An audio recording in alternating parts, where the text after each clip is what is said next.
Do you know what we're here for? The equal parts. Oh my gosh. Illegal.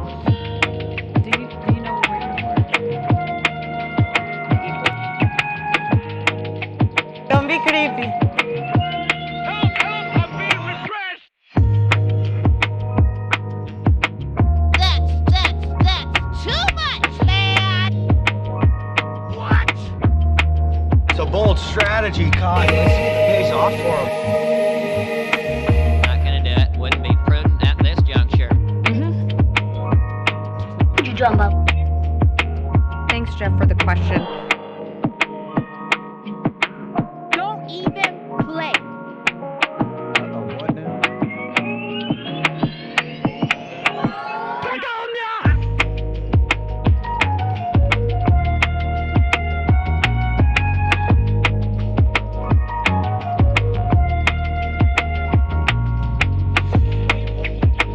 I did everything right and they indicted me.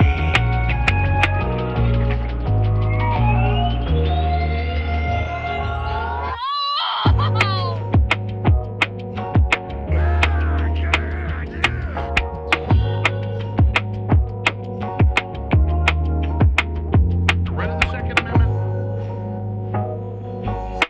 Close it up, just like my wife's vagina. I mean, this woman is dangerous, ladies and gentlemen.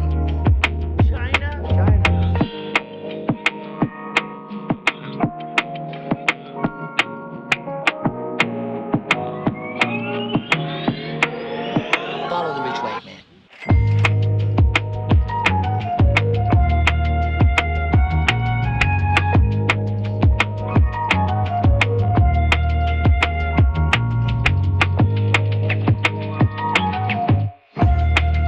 I don't want reality.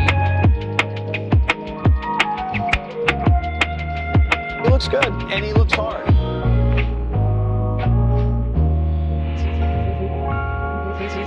I say that.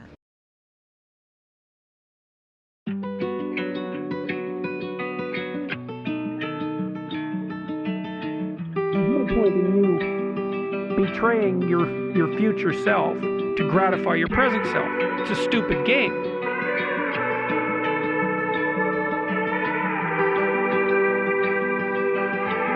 You should be ashamed of yourself for having that thought.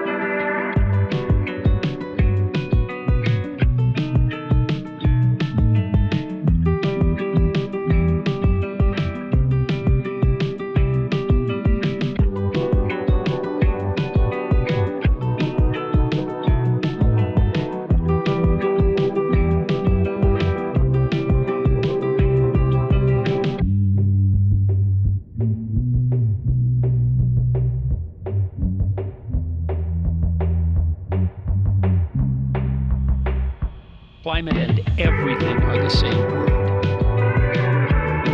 Arguably the greatest work of nonfiction of the 20th century. I feel like I'm taking crazy pills.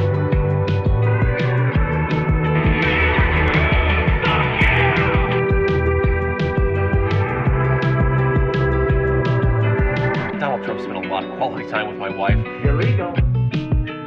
Immediately, if not sooner.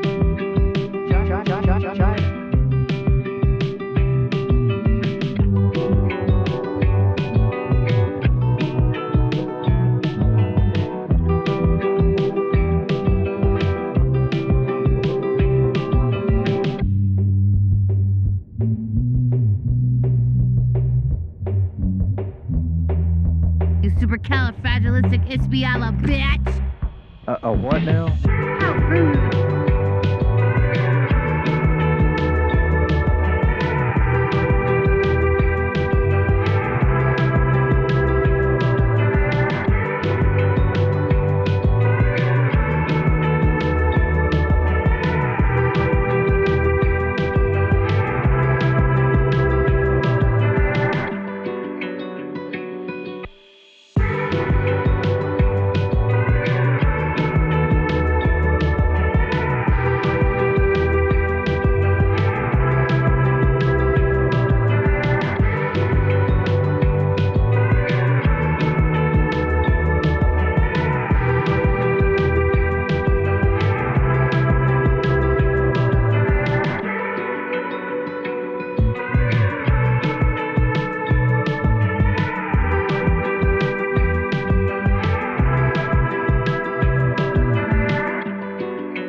break now. I'm staying in the race. I cannot believe how people come for you already. I don't know if you know this. Phrasing. Don't be creepy. That's hot.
I see that you know your judo well.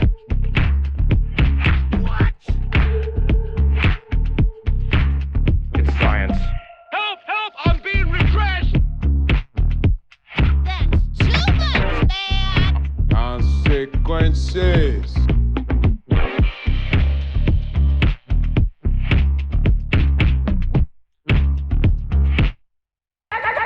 Boxes full of Pepe!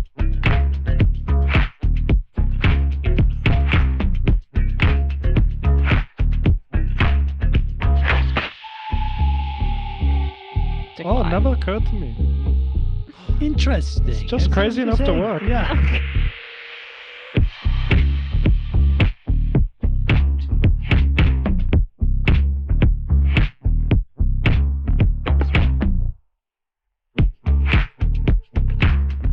Drummer.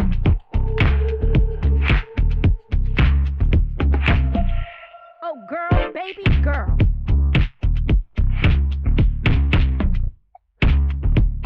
Oh, girl, baby, girl.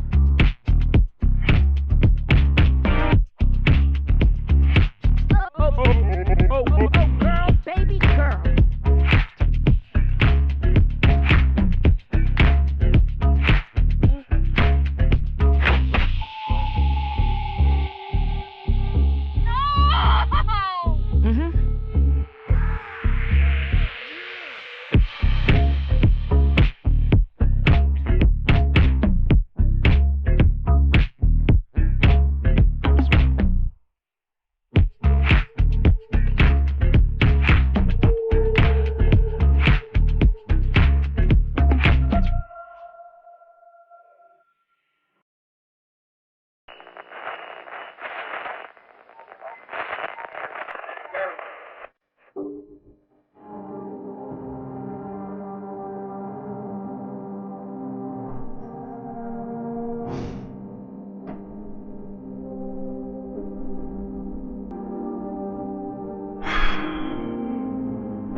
Well, here we are again.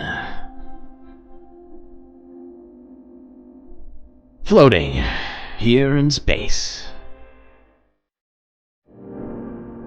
So much to do, so much to see, and yet so little time. Which means we should probably get right to it. Don't forget to buckle up those seatbelts, space fans, as this journey through the abyss may, in fact, incur danger as well as turbulence.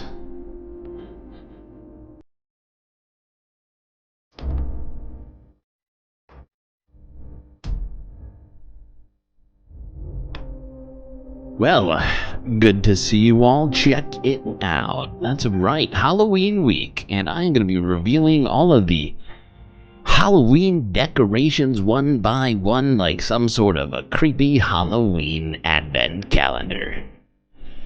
All week until it comes on, what is it, Thursday night? I'm trying to think. I think that's right. Yeah, it checks out. Anyway, good to see you all. Aaron W. Moanoa, and Autumn Leaves 123 in the YouTube chat. I don't think Autumn Leaves has ever won a medal in this, ever, on this here channel. So, great job. Robot Cat, PB, Donald James X, Bob Carmody. Who else is here? Styx Dragon Sharon, Geo Dragon, multiple dragons in the chat already, and even Nightbot saying, what's up? Jules T, BCat K, Pyramid 7. I think that's it. Anyway, good to see all of you people. If I missed you, I'm sorry. I was once again relegated to top chat. Sadly, but surely.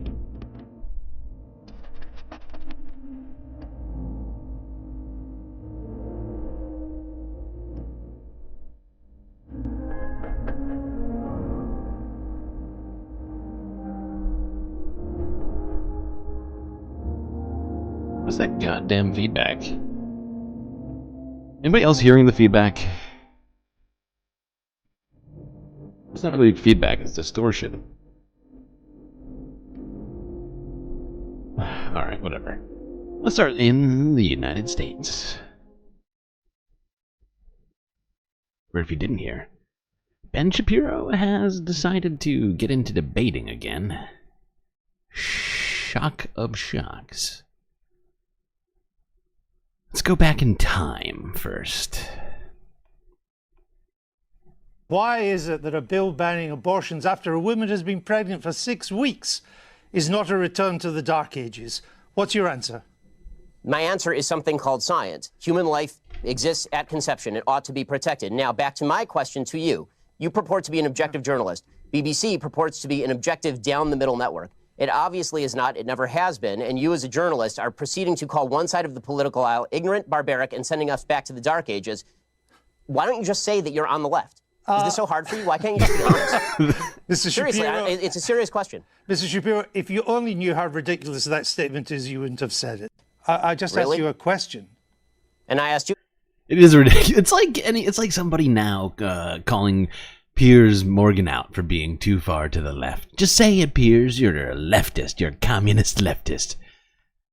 Question. You failed to answer a single one of mine. Frankly, I find this whole thing a waste of time. If you want to read the book and critique the book, why don't you read and critique the book? If you want to critique me, you can think whatever you want of me. Why don't you frankly, just try and I don't answer care. the I don't frankly give a damn what you think of me since I've never heard of you. And I've never heard of you until I picked Oh, myself for burn. this. But that's not the issue. You have a Then new why the book hell are you out, interviewing and me, it's an interesting book. But my point is, your book claims that Well, it'd be society... nice if you would quote it from time to time. Your book is... Well, actually, I've done so several times, and I'm about to do so again. Why haven't you quoted my book enough? I need you to quote my book more, please. If you would let me just finish the question. Your book frankly, I claims don't think that this, society honestly, is turning its back sir, on Judeo-Christian values. Yeah, What are those values? What are the values that? it's turning its back on? I'm not inclined to continue an interview with a person as badly motivated as you as an interviewer. So I think we're done here. I appreciate your time, sir. All Thank right. you so Well, much. thank you for your time. Now, this was 5 whole years ago, okay? And Ben Shapiro, he is much older, much wiser. And I'm sure that this next debate's going to go much better. I'm sure it will. I mean, this wasn't even really a debate. This was just, it wasn't even, I was just doing it for fun. You're right, it was a classic Shapiro clip. It really wasn't even a debate. It was just a news interview that he struggled to get through. Now, we are not going to watch this whole thing. It was nearly 2 unbearable hours. Although there were parts of it that were genuinely good, not going to lie. That were not Ben related, or well, nothing that Ben said was worthwhile. But there were some choice things said here by some individuals. Motive, means, and opportunity. Hey, he doesn't have means or opportunity, so it makes it difficult. God damn it, that's his first claim. Let's go to, I mean, like I said, it's like literally 2 hours, so I'm going to have to be doing some queuing during all of this. I'm glad some of you are taking note of the declarations. I appreciate that.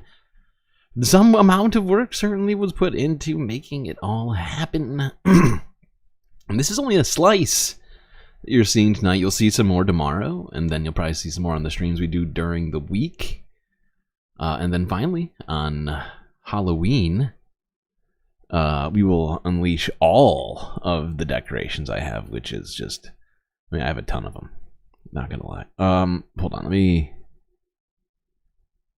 get to some of the clips that I thought were best for us to sort of peruse here. Actually, let's hit up one of these DEI clips first, for sure. Not that guy. This guy's an idiot. Gas station American flag hat guy. I don't know if anybody here has watched this debate in full themselves, but it's bad. It's just bad. I don't even know why this guy was here. I genuinely. All right.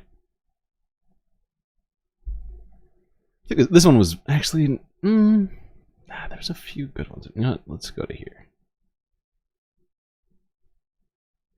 We just don't have time for all of it. It's been the U.S. Senate is actually even more unrepresentative. Oh my God.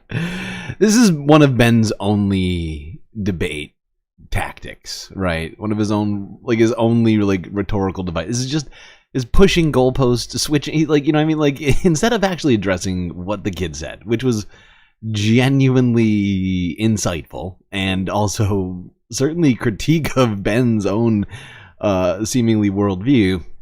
He's like, can we push the goalpost to something else and talk about this instead? At this particular pace that I like, particularly the Shapiro method of speedy talking and big words. Sorry, I can't do a good Ben Shapiro impression right now. But it's just, you know, this is how this whole thing goes, though. Is Ben Shapiro either gaslighting these kids on stuff? Well, they're not really kids; they're adults, or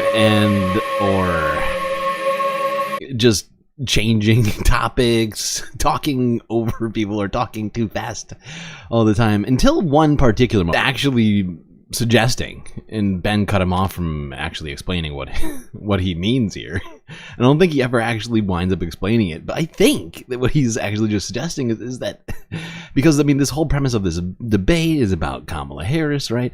And I think all he's suggesting is that Kamala Harris would be the first black woman president ever, and you know, we've had 46 now, 40, whatever it is, presidents now, all white men, and so far it hasn't gone super great, depending on who you are. And so, yeah, it's not wild to suggest that this would be, actually, no, I take it back, 45, because we got Obama in there, but whatever, you get what I'm saying. Now for this, let's move it along. There's a couple more spots we're gonna hit in here.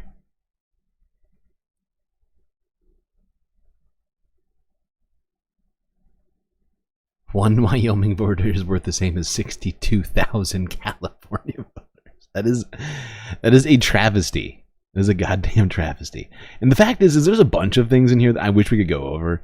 In fact, like this one woman who spoke to Ben on sort of like the definition of abortion. I wish she got more time, but they voted her out. I honestly thought that she was making some very cogent points that really struck at Ben's argument, whether or not they were. Oh boy, we have 22 likes. So sorry. I forgot about the likes.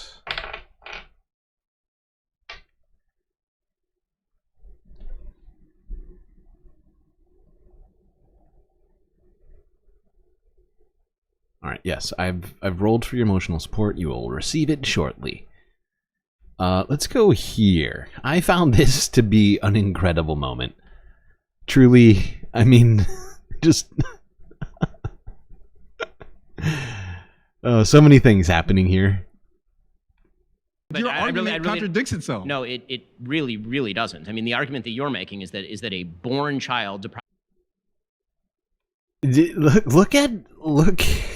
Yeah, and thank you for reminding me about that. Like a bro. Like, that's how this starts off.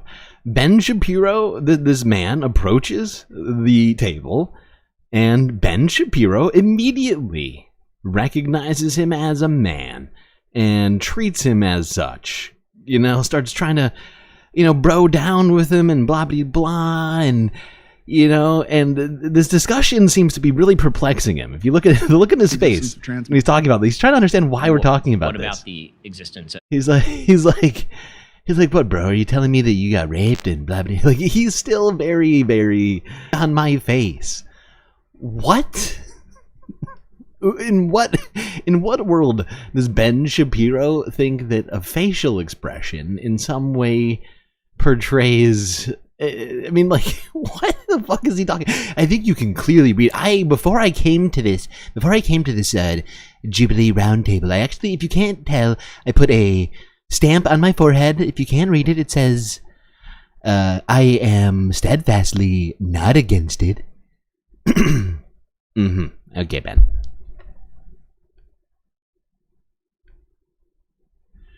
Ben is struggling so hard to respond to all of this. Usually he has snappy comebacks. He has genuinely never had to face the thought of a man, someone who he would in public without actually talking to assume is a man, being forced because of all of this legislation that he's in favor of having that child, and then, I don't know, coming to the school with that child, or whatever it might be, right? Like the idea of it is completely foreign to him, and I think it's just this conversation says so much.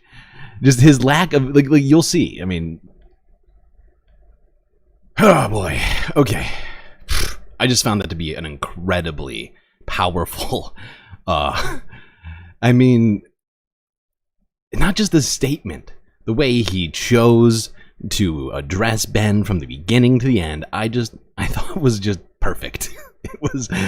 It was incredible, and it put to light much of Ben Shapiro's hypocrisy on all of this.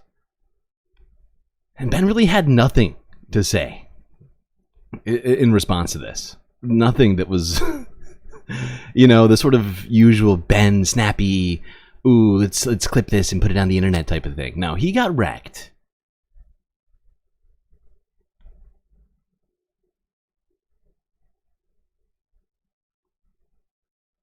Now, there's a bunch more stuff I wish we could watch out of this. Like, there are so many good things in here. It's tough to decide, not gonna lie. Like, I feel like going over some of these people, I'm like, oh god. Like, how can we skip this? But fuck, we are already 45 minutes into this. We got so much stuff to go over today. It's just one of many clips. So many. Although it's not 100. I cut it down. It's cut down, but there's a bunch of long ones. Let's go here.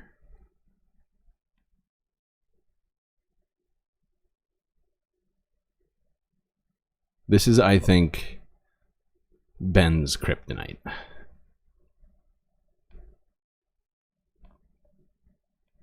Commit to a peaceful transfer of power. Whoops, sorry, we can go back one.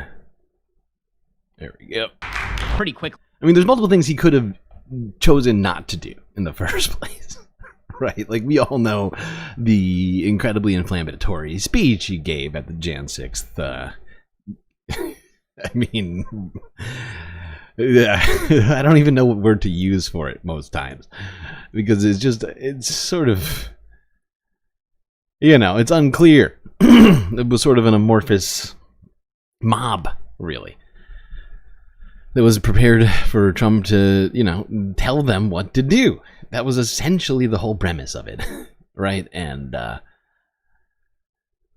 yeah, I mean, beyond that, I mean, there's plenty of things we all know that he didn't do for hours and hours. But anyways, let's not gonna. It's a matter of it's a matter of speculation. Yeah, no kidding, Ben.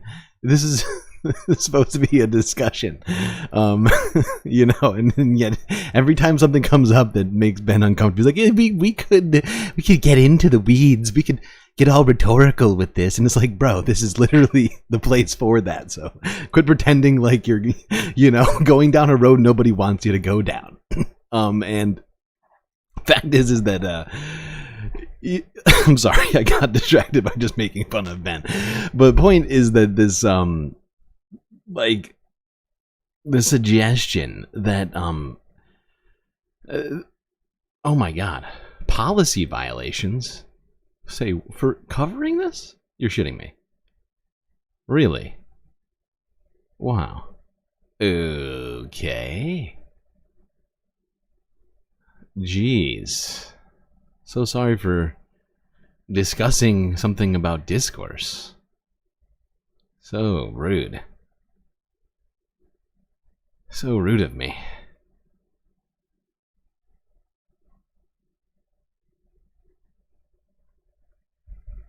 So sorry, Ben, for talking about all of your less finer qualities. Jeez.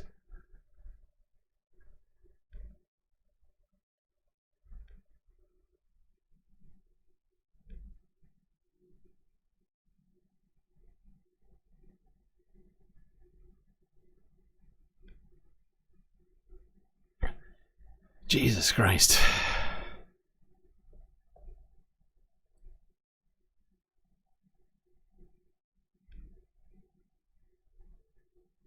Can Ben I don't think Ben Shapiro could even put the content lockdown on this, because this is Jubilee's content. Are they do they copyright strike for this shit? I mean, come on. The fuck?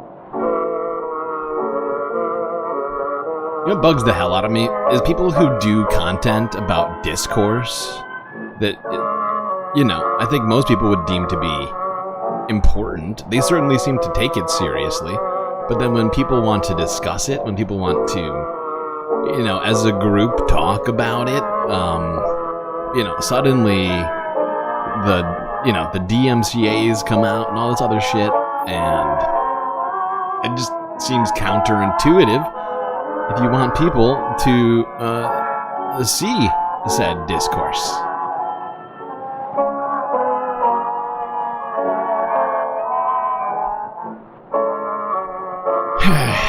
All right, what are we gonna do? I guess we're just gonna move on. I thought that was gonna be no problem. I feel like I've seen a bunch of people talking about this on stream, but maybe I'm wrong. I guess people have been doing mostly clips, so I guess maybe I'll have to clip this stuff. But even then, I don't know exactly what portion of that was the reason for the strike, but fuck, that's super annoying. I guess I'll try and clip it and upload this, because honestly, this January 6th discussion was one of the most I think important ones in terms of like the moment we are in right now with 10 days to the election. All right, well, I guess we'll move on. Let's go here to a place that won't copyright strike us. The one, the only, the great, the award-winning The Majority Report with Sam Cedar. Discussing a different political commentator by the name of Timothy. Let me just address this R. briefly. Poole.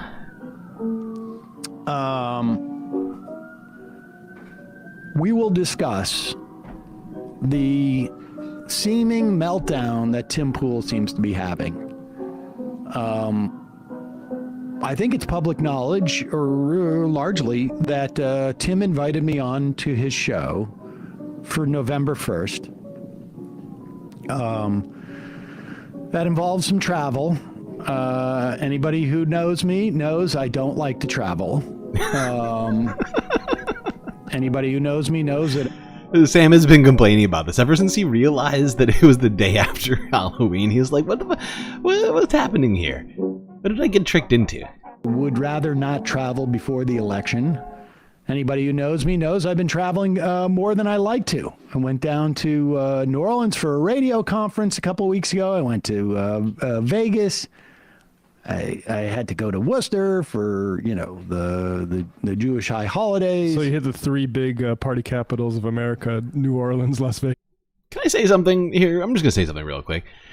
In case anybody here is listening that it would mean anything to, Sam, they got to turn the autofocus on Sam's camera off. I don't know if anybody else but me has ever noticed this, but for whatever reason, the camera that's on Sam seems to function worse than the camera that's on Emma. And it bothers the hell out of me. I see it go out of focus all the goddamn time, and it drives me insane. I want it to be better. Worcester. Yeah, Worcester just was exhausting. Everything else was fine. But we got this offer, and he's down in West Virginia. I don't think that's a secret. I think people know that. And I'm just going to say it now. I don't know why I'm obsessed with this. Well, I don't know exactly why I'm obsessed with this. Because of cameras. But seriously, like all you got to do is set it on manual focus and set it to the point where he sits every day. He doesn't move. He goes to the same spot every day. There's no need for autofocus. It's just it's too much technology. And so the idea is you fly down the night before, and then they go in because it's a 10 o'clock in the morning show. And so, I agreed to do it. And then I realized, oh, shit. The night before is October 31st, which is, at least in New York, Halloween. And I have an 11-year-old son. I've probably got 2 more Halloweens before. Yeah, before Saul ages out. Totally. The camera loves Emma, and oh wow, harsh. That is harsh. Wow. I mean, I'm sure the camera does love Emma, but I don't think this has anything to do with love or. I am booted for good. And looks. That's it. My kids are not going hold on. They're not going to allow me to be around Halloween. I'm not a huge Halloween person. Halloween doesn't really start until the parents stay home and you get to go around with your friends. Exactly. And so that's close. So. That's actually true. It's just not real until you can have freedom on Halloween.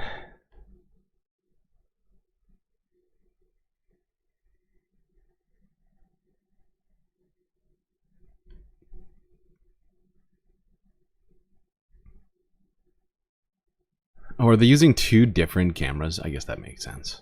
I know they get donations and stuff. Although there's still ways to fix this, I swear to God. Or at least maybe, I think there's. I mean, I don't know what kind. I'm assuming what kind of cameras they're using. I guess I could be wrong. I assumed they were using DSLR. All right, let's. We always put an audio filter on, anyways, whenever we talk about Tim Pool.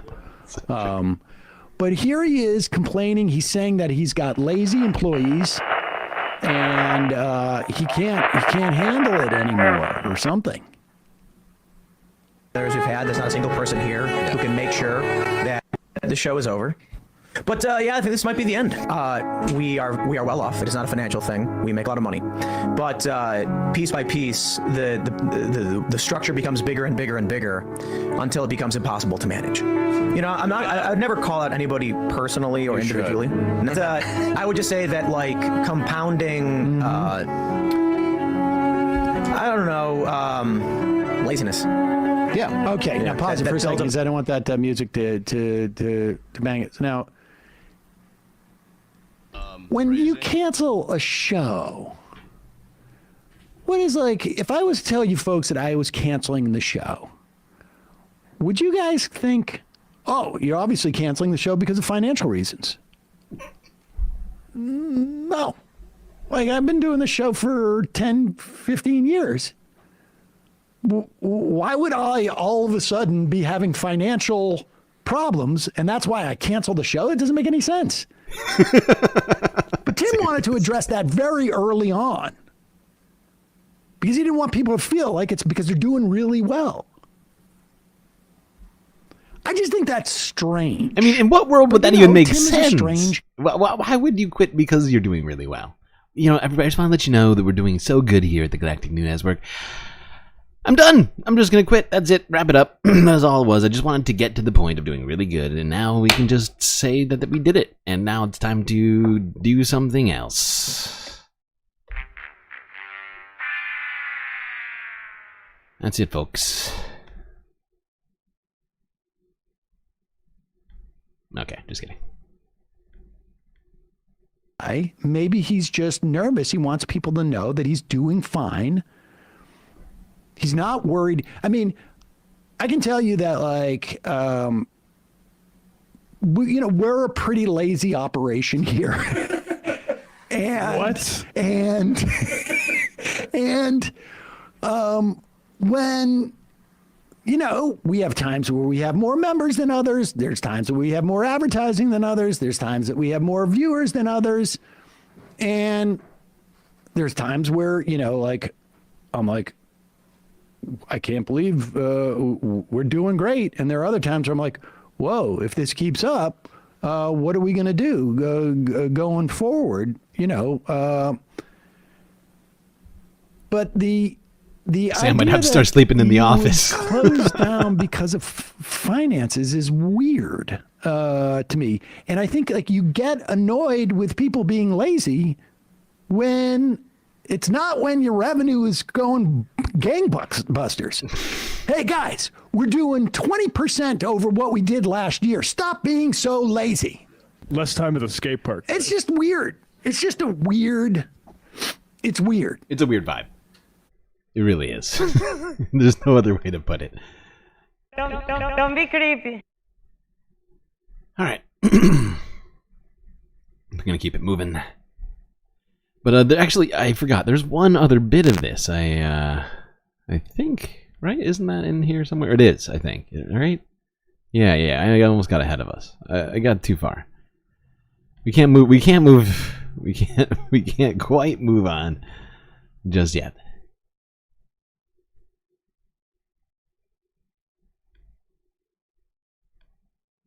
All the stress has come to a head.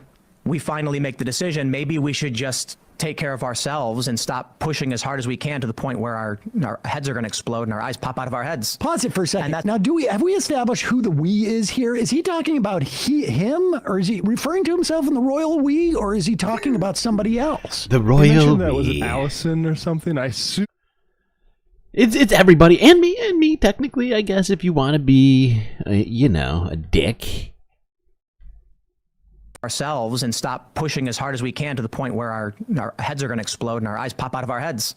And that's what happens yesterday when we're at a point where I don't want to put my family at risk. And there's limited things I'm willing to say because of the psychopaths who threaten us every single day and the very serious threats that we do receive almost every single day. But as I mentioned, pause it for a second. Is he implying that he has a secret family? What? Is he talking about his extended family that's at risk? Or is he has a secret you know, partner and child. I don't think that's the case, 'cause he would make that public if he would. Yeah, let's be real. If it turned out, I mean, it wouldn't turn out. Like, the second that he finds a woman that's willing to marry him, we will all know about it. There will be, I mean, if you think he spent a lot of money on that friggin' skate park, get ready. Get ready for him to spend as much money as he can to make sure everyone on the planet knows.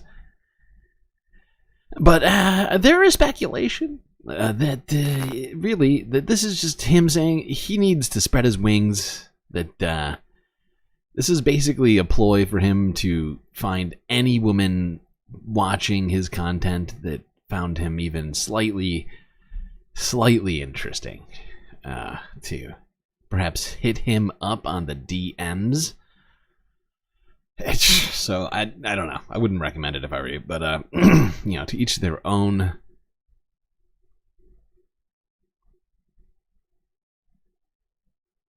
All right, we got a few more things to talk about before we get to the political race, which is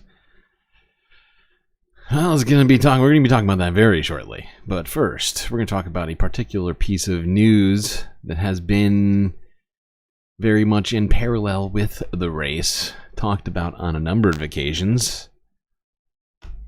Development in a story in a little place called Aurora, Colorado. Well, the landlord who claimed Venezuelan gangs took over several of his Aurora properties failed to show up in court, and now it appears the city is struggling to even find Zev Baumgarten. Now, the city is taking Baumgarten, the owner of CBZ Properties, to court over code violations at 2 apartment complexes. Aurora was unable to serve him a summons, and now a court has given the city 40 more days to find him.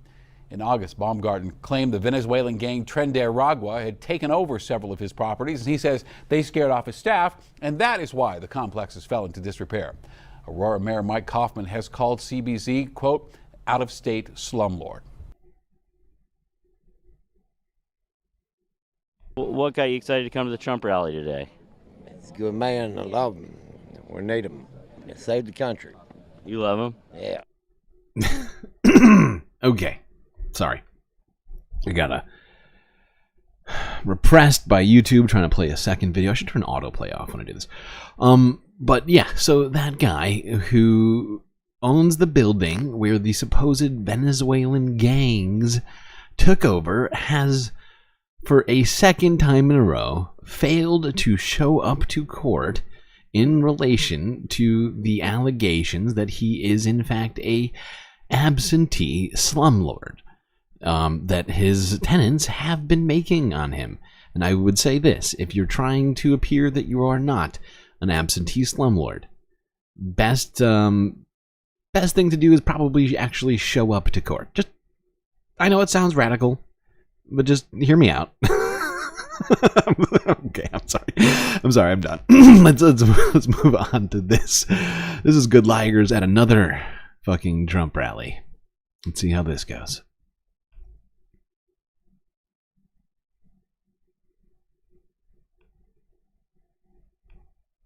What got you excited to come to the Trump rally today? Right now. He's a good man. I love him. We need him. He saved the country. You love him? Yeah, I think he's a good man. What do you think? Why? When did you decide he was such a good man? 2016.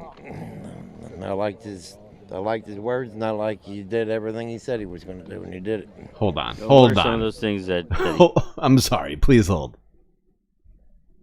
What is happening here?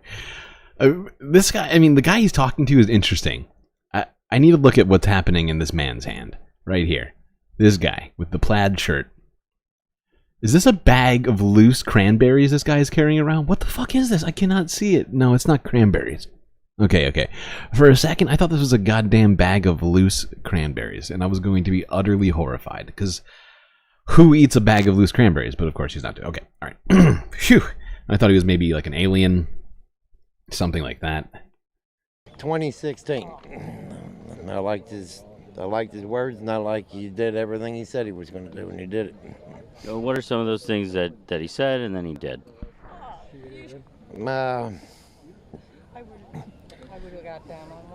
you just one thing. One thing he said and then he did. He caught me off guard there. I just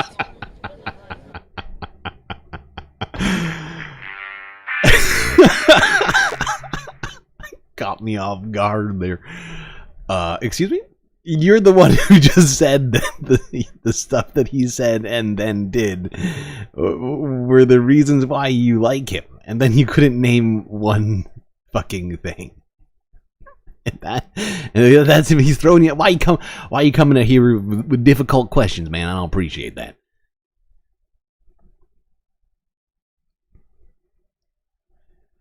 Wow. Just wow. I mean, we could watch more of this, but I'm going to save it because there's some good ones in here, but that one was just good on its own. We're just going to leave it there. We'll probably hit this up on Sunday Fun Day again. It's too much fun for Saturday.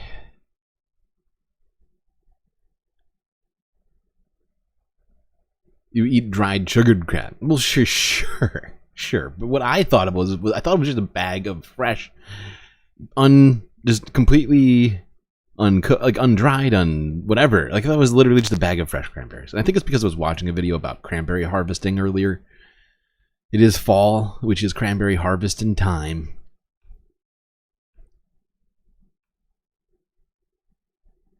But let's be real. If you're carrying around a loose bag of fresh, unsugared cranberries, you are probably an alien.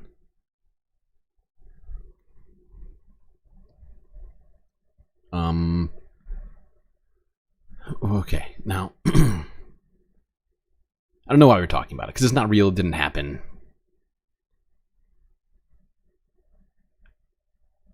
I mean, honestly, it's distracting me entirely from what that man said. All right, let's go here. This is from a couple of days ago, and honestly, I'll pay attention because this information may come up later in this stream. Not very much later. Maybe in like 30 minutes.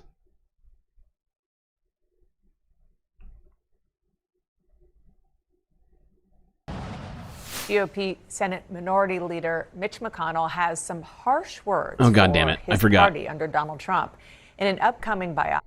I forgot. Dana. Hold on. I think I can save us all from Dana. I think they put it up on the screen. I can just read it.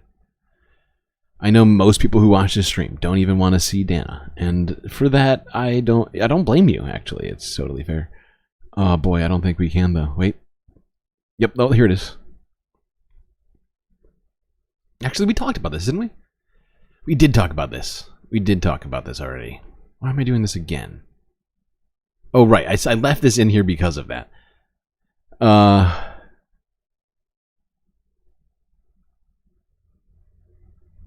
right, I'm just going to read this real quick. This is a quote of Senator Mitch McConnell, Republican minority leader, in a book called The Price of Power by Michael Tackett, which just recently came out. Quote, unquote. I'm not at all conflicted about whether what the president did is an impeachable offense. I think it is. Urging an insurrection and people attacking the Capitol as a direct result is about as close to an impeachable offense as you can imagine, with the possible exception of maybe being an agent for another country.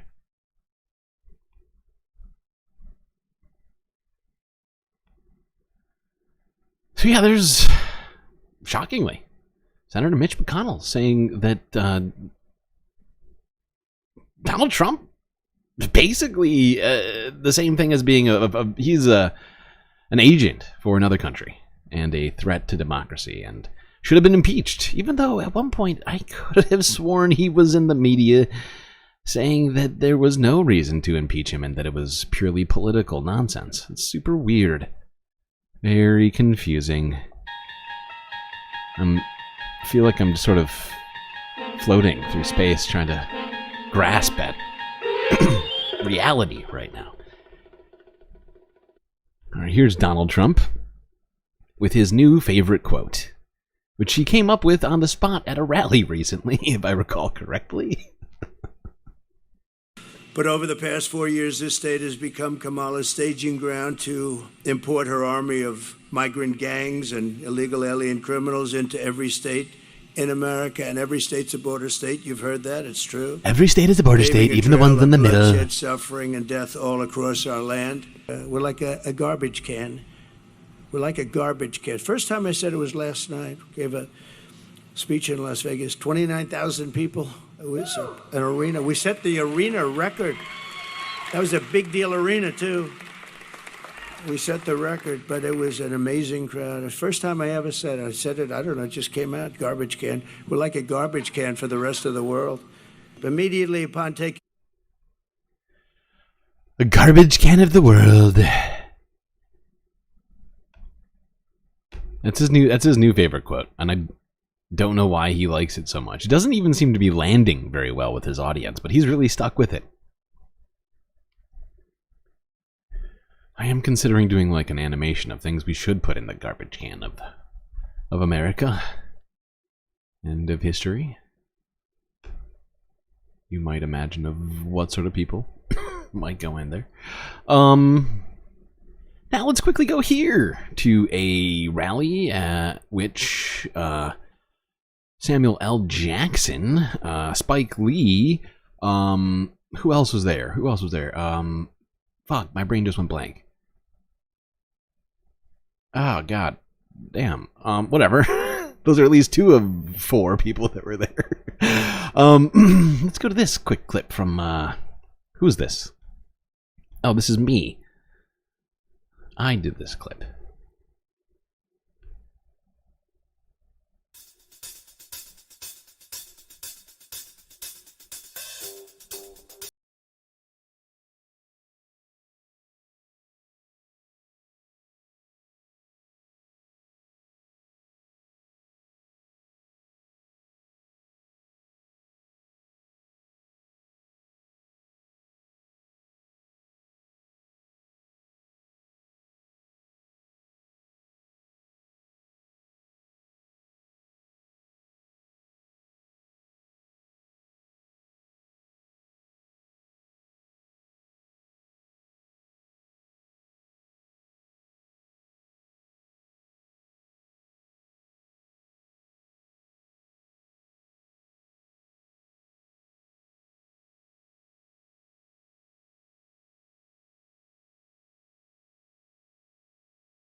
Is the only way we can deliver Kamala Harris' future. She's running on a vision to lead our country forward. A vision built on hope, built on faith, and built on opportunity. Describe what Kamala Harris looks like. What? Built on the belief that we can build a brighter future by lifting each other up and not tearing each other down. She's running on a proven track record of fighting for the people. Does that look like a bitch? What? Our vote is our voice. Our voice is our power. And our power is how we win. Thank you. We are not going back. You damn right. That's what I'm talking about. Yeah. Yeah, we happy. Look. What's my name? Okay, I hope you liked that edit of mine there. I just threw a bunch of Samuel Jackson stuff together. Granted, there was one Richard Roundtree gif in there as well at the end. Just as a sort of an homage to the past. R.I.P. R.I.P. Richard Roundtree. But yeah, that was one of the speeches at a recent Kamala Harris rally in Georgia, where they are trying to get out the early vote there, get people fired up for Kamala Harris. Now, let's go to this quick Kamala clip from the Forbes Clip Factory. I pledge to you to be a president for all Americans. And I think, to the point of, in the spirit of your question, that people are frankly exhausted with what has been happening over the last several years, which is this environment that is suggesting that Americans should be pointing fingers at one another, that we are divided as a nation, instead of what I think you and I will speak for us, I think, who believe and know the vast majority of us have so much more in common than what separates us. And I think that the American people deserve to have a president who is grounded in what is common sense, what is practical, and what is in the best interest of the people, not themselves. I started my career as a prosecutor. And I will tell you, I never in most of my career was outside of Washington, D.C., by the way. Only 4 years when I was in the Senate were in Washington, other than being vice president. I have never, in my career as a prosecutor, asked a victim or a witness of a crime, are you a Democrat or a Republican? The only thing I have ever asked is, are you okay?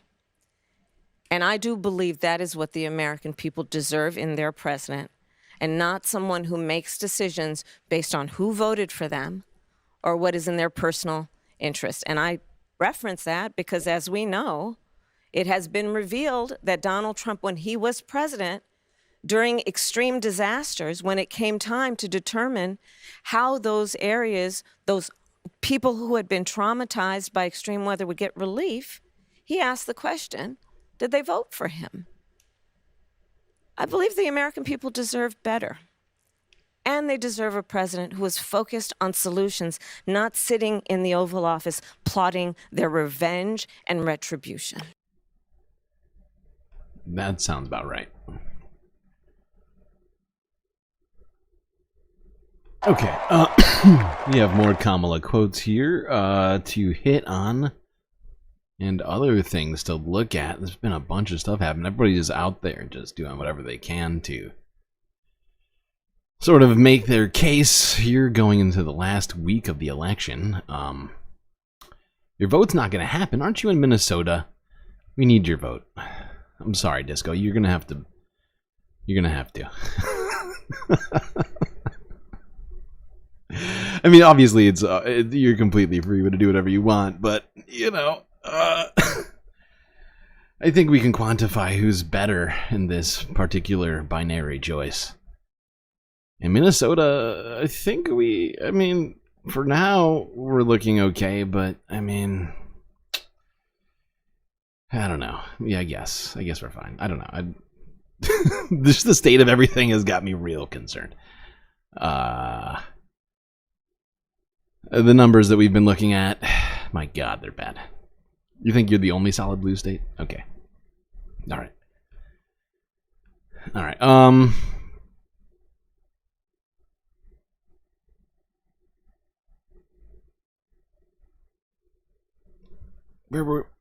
Do we do this one?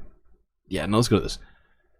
This is Kamala Harris talking about Donald Trump's supposed business acumen.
there we go.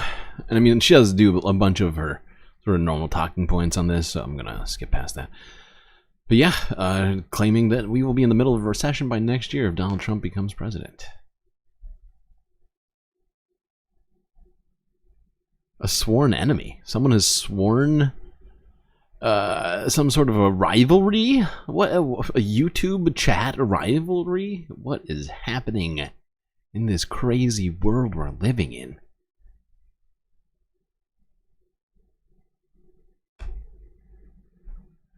Alright, now I'm going to have to skip the first part of this, because I think if whatever we were watching before got us copyright struck, oh man. This next part is guaranteed to copyright strike us. So just imagine it.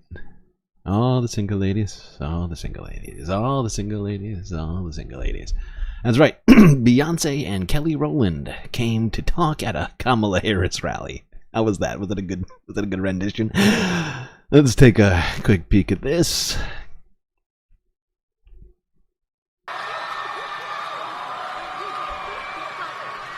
H-Town.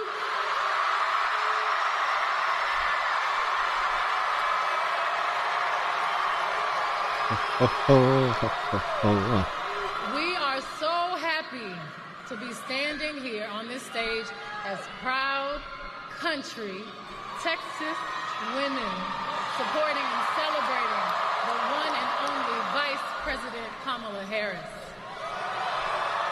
No, yeah, I know they're talking now, but I had to, you notice that we're in the middle of the video? At the very beginning, they walk out together. Who is Kelly Rowland?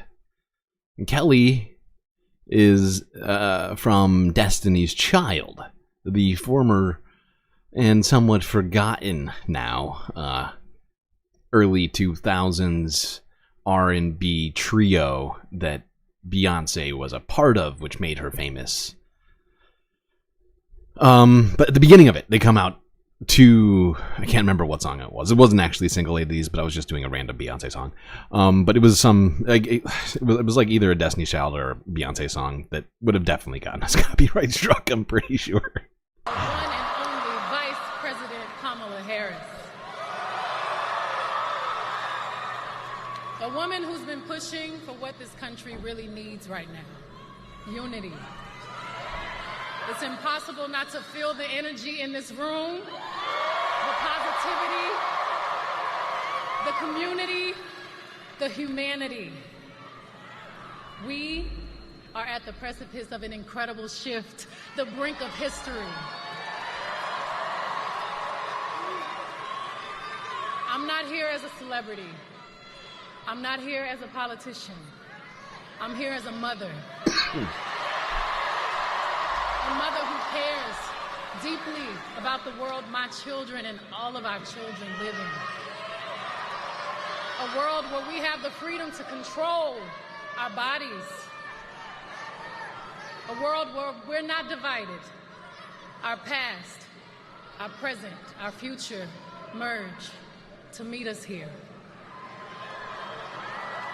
Imagine our daughters growing up seeing what's possible with no ceilings, no limitations. Imagine our grandmothers. Imagine what they feel right now. Those who have lived to see this historic day. Even those who are no longer physically with us. Imagine all of their sacrifice. The sacrifices made so we can witness the strength of a woman standing in her power. Reimagining. I mean, this woman is dangerous, ladies and gentlemen. Not true. Not true, Alex. What are you saying? Sade is better than Beyonce? Like the music? Leadership is. In which era? I'm going to need you to be much more specific. Men and women in this room and watching around the country, we need you.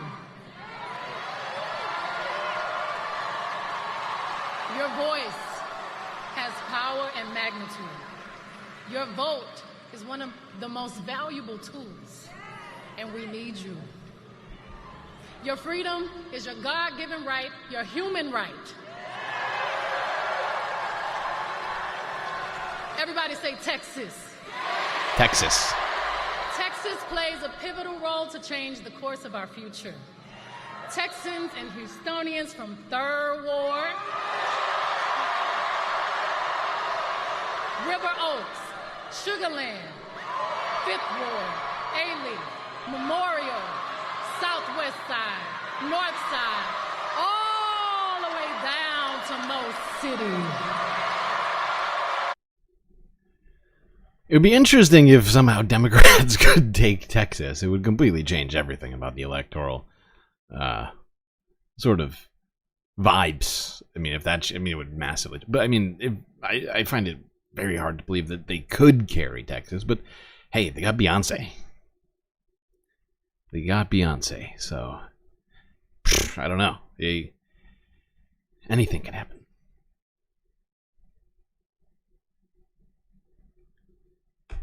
Okay. Now, let's go here.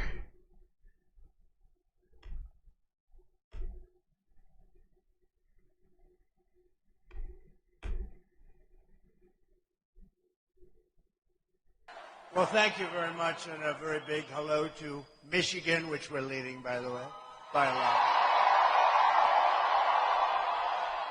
And I'm thrilled to be back in this incredible state with thousands of proud, hardworking American patriots, which is what you are. You know, last night my opponent had one of these, and they bust in people, but you know, they got Beyonce, and Beyonce, you know, Beyonce. They got Beyonce. Wow, yeah, people. So, did you see him? Did you hear him? He tried to start a boo. But his whole crowd, like, nobody in this crowd seems to care about Beyonce. None of Donald Trump supporters seem to be any real avid Beyonce listeners in the crowd, it would seem. Unlike, I feel like if he mentioned the fact that, I don't know, Bruce Springsteen endorsed Kamala, that would get boos. That, he should, but, he's trying to stay current. But seemingly not a lot of reaction from the crowd on that one. Let's hear it again. They bust in people, but you know, they got Beyonce, and Beyonce, you know, Beyonce. They got. You see? Oh, yeah, see? Beyonce. Wait, hold on. Hey, Beyonce. Beyonce. Oh, nobody's doing it? Okay. Never mind. It's fine. No big deal. We do not have to do it.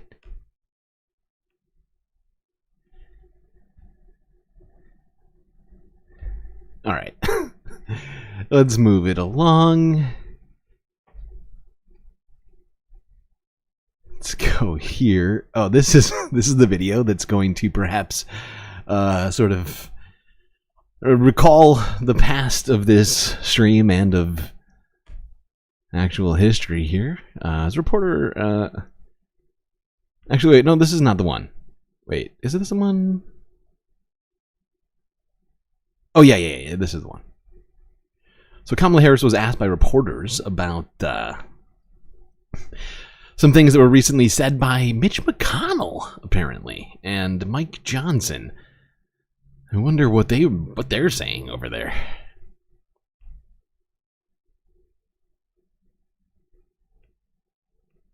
For these next few days. Ma'am, one quick question. Mitch McConnell and Speaker Mike Johnson put out a statement comparing rhetoric that you have been using, comparing it to the man who's accused of an attempted assassination on your opponent, Donald Trump. Do you take their criticism seriously? Well, listen, we all must speak out against any form of... No, you should have... Now, her response to this is bad.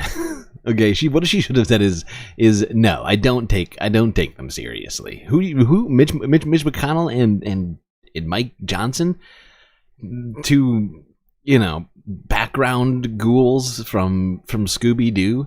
Come on, no is the answer. I don't take them seriously, and yes, Donald Trump is a fascist. I mean, she does wind up getting there, but I think she should have been much more adamant here than she is. I mean, she gets it out. She gets it done.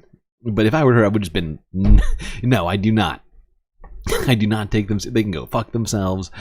And we just got done talking about how Mitch McConnell thought that Donald Trump should have been impeached, that he was a foreign agent, and that he was basically a fascist. So why is he now suddenly, again, sort of saying a different thing, sort of, one thing in public, another thing in private. Once again here from Mitch McConnell, seemingly not being very consistent on this particular issue. Let's move it along now to this. Another Majority Report clip assessing the campaign 11 days out. That's actually now down to 10 days, if I'm doing my calculations correctly. Sam Cedar, Emma Vigland on the Majority Report. Joining us now, Tommy Vietor, co-founder of Crooked Media, also host of Pod Save America. And you guys have multiple shows over there, don't you? We're trying. I have a show I do about foreign policy that's fun. Love it does some comedy stuff. So, we're all just trying to stay afloat here with the anxiety. I'm sure the foreign policy is a lot of fun these days. Maybe we will touch on that in the context of the race. We're now, what did I say earlier? Was it 10 days? 10 days. We're 10 days rounding and down. 13 hours. Yeah. We round down here. So some may say 11. We say 10, 13 hours. Give us a sense of what your sense is of the state of the race. Where are you on, we see the polling and it's sort of all, I don't want to say it's all over the place, but what's your sense of where we're at this point? I mean, all the public polling's in the margin of error. When you talk to people on the campaign about their private data, they say the same thing, and what everyone is sort of setting you up to see on election day and election week really is that there's 7 battleground states, seemingly all of them are in the margin of error. It's all going to be a question of what the turnout universe looks like and who is able to turn their people out and what that kind of last week or two of momentum, which way people break. So I just feel like it's incredibly close and I hate it. Yeah. And I mean, do you see it?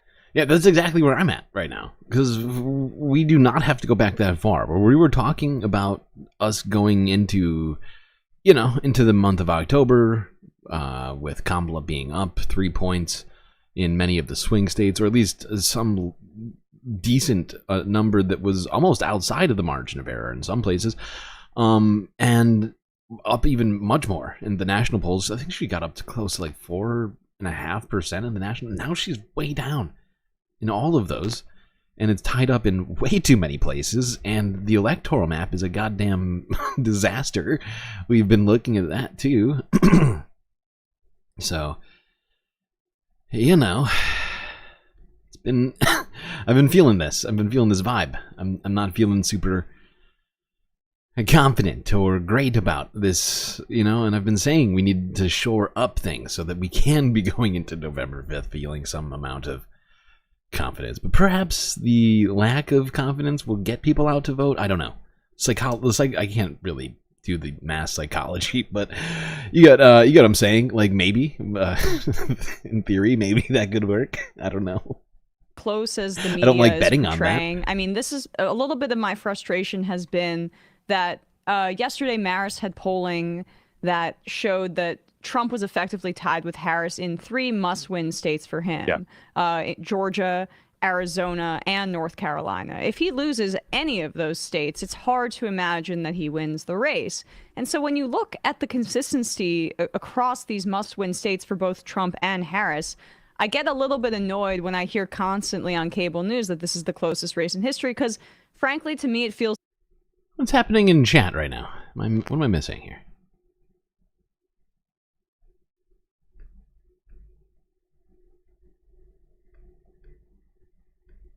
serving. Stay glued to your television sets. This is as anxiety-inducing as you could imagine. And at the end of the day, I feel like I've heard this is the closest race ever a few times in my short lifetime on this planet. Yeah, I think we all have. Yeah, you're totally right. I mean, I think there's a New York Times national poll out today that had it tied. I think that was spinning people up. But honestly, that was less worrisome to me than if I'd seen, a Pennsylvania, Michigan, Wisconsin poll showing Harris. Yeah, no, those were actually much more disturbing to me, because the fact is like, that's what it comes down to, right? And Pennsylvania, we saw on 538 on the aggregate right now, Kamala's down by 0.2 points or whatever it is. I mean, it's tiny, it's marginal, can easily be explained away by margin of error. But the point is that we shouldn't be having to explain things away by margin of error right now in this moment, especially in Pennsylvania, of all places. Down or slipping. So she was up I think you're right. 2.5 in the key points in battleground Pennsylvania states, at one point. There have been some consistent numbers showing her up a bit. I think everyone is just kind of scarred by 2016, scarred by the polling misses in 2020, and just unsure if there's been a realignment in terms of voting habits, in terms of the makeup of the parties, and who's going to come out. We just don't know. What is your I mean, I have a sense of this. I mean, I've been trying to follow I don't know, probably about 5 or 6 or 7 people making analyses of early voting, mail-in ballots, partisan divides. John Ralston in Nevada, longtime Nevada writer, says this doesn't look good for Democrats, but there are others who push back on that. We're looking at partisan divides as opposed to like independent divides or non-party affiliated, I guess they call it in Nevada. It is driving me nearly insane. I'm curious if you have any insights into this stuff. Yeah, it's driving me completely insane too. I mean, I think John Ralston is someone who's very... Seems like we're all going insane.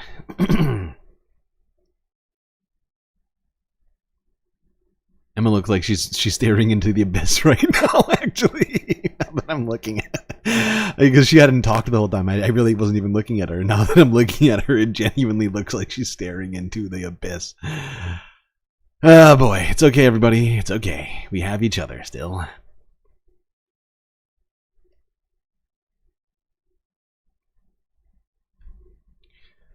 Okay, let's move on to... Didn't we do this one too? Yeah. Alright, I just didn't take this out so I could clip it later. Alright, we'll skip this. I'll do my job on my own time with the clipping. Let's go here. Forbes breaking news.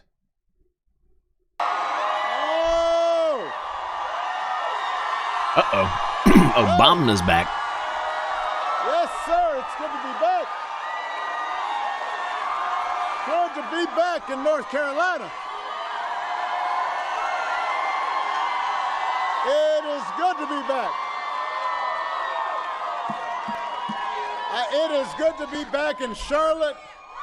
Give Thomas Davis a big round of applause. I'm thinking we need to run him for something. I mean, I was getting fired up backstage. I like that. It is so good to see all of you. I love me some North Carolina. I do. And I would just come to visit and just see some friends and have some barbecue, which I did have before I came out. But that is not the reason I'm here. It is not all fun and games. I am here for a very important reason, and that is to ask you to vote for your next governor, Josh Stein, and for the next president of the United States of America, Kamala Harris.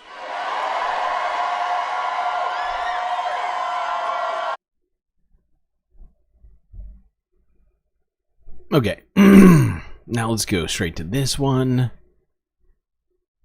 Here's the former First Lady, Michelle Obama, who had a message. Well, not just for the country, but for women in America. Want to be on.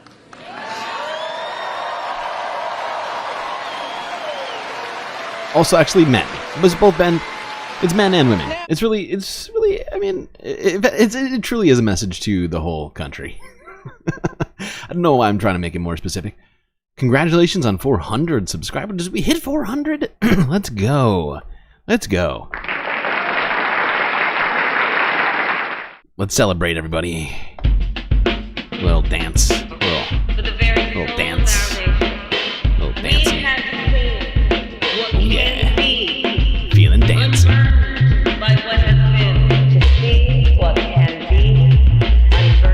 I recognize that there are a lot of angry, disillusioned people out there, upset with the slow pace of change. And I get it. It is reasonable to be frustrated. We all know we have a lot more work to do in this country. But to anyone out there thinking about sitting out this election or voting for Donald Trump or a third-party candidate in protest because you're fed up, let me warn you, your rage does not exist in a vacuum. If we don't get this election right, your wife, your daughter, your mother, we as women will become collateral damage to your rage.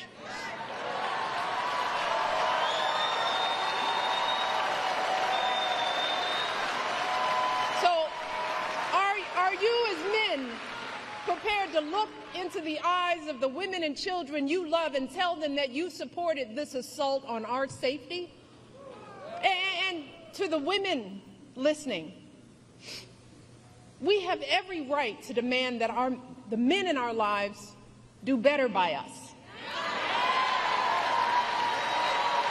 We have to use our voices to make these choices clear to the men that we love. Our lives are worth more than their anger and disappointment. And we are more than just baby-making vessels.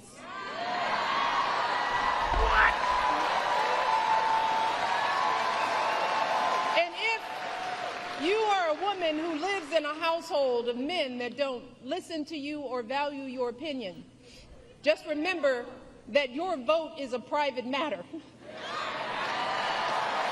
Regardless of the political views of your partner, you get to choose.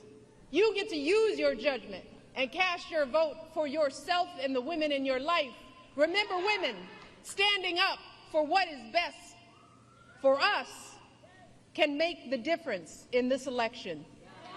So let us use our voices in these final days to make it plain to the men in our lives that we need to stand not with Trump, but with us. We need them to vote for the only candidate in this race who will protect our lives. We need them to vote for Kamala Harris. Kamala! All right. There's Michelle with some very powerful words.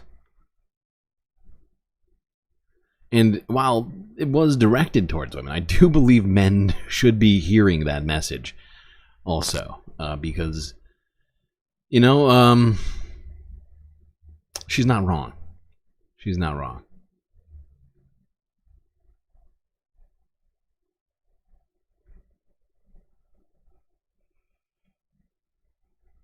Okay, all right. I'm actually going to wait. Hold on. How far have we come?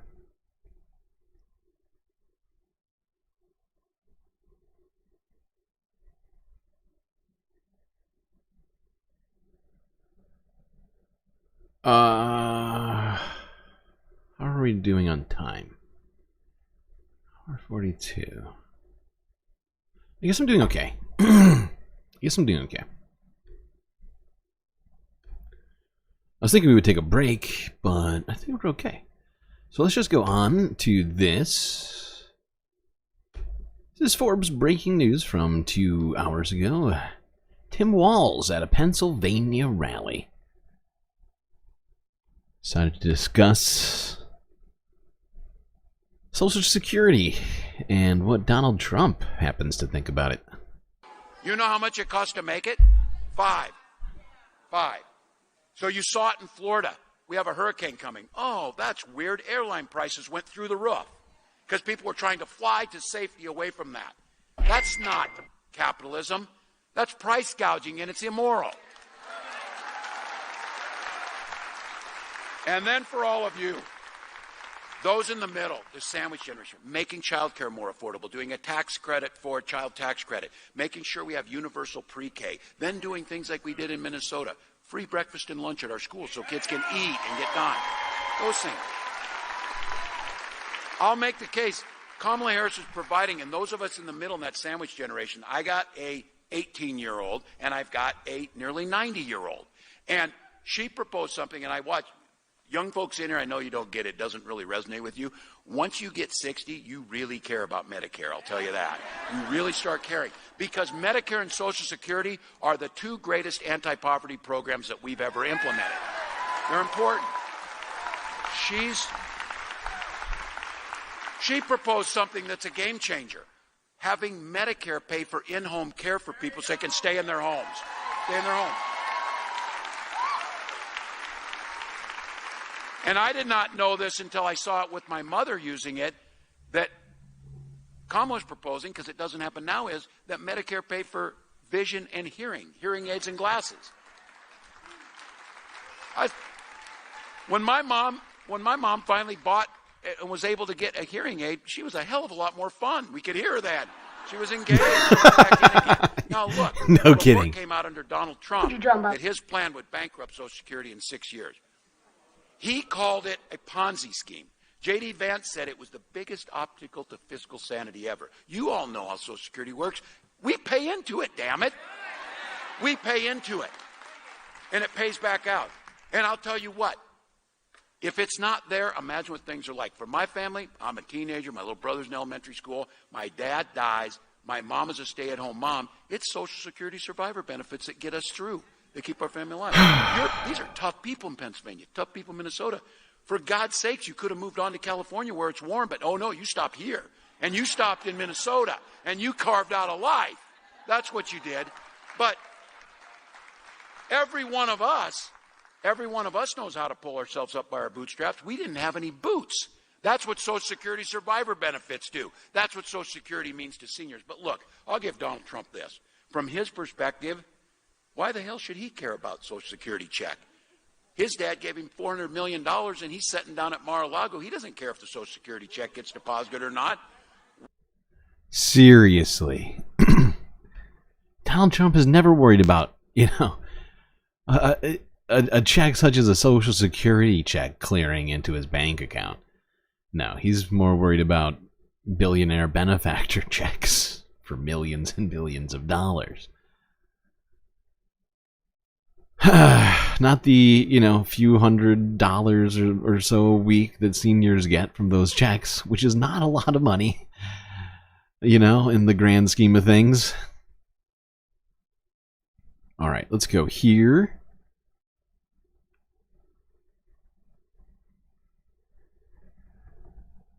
To what I thought was a pretty relatable Kamala moment. I don't think I've ever seen Donald Trump do this before. So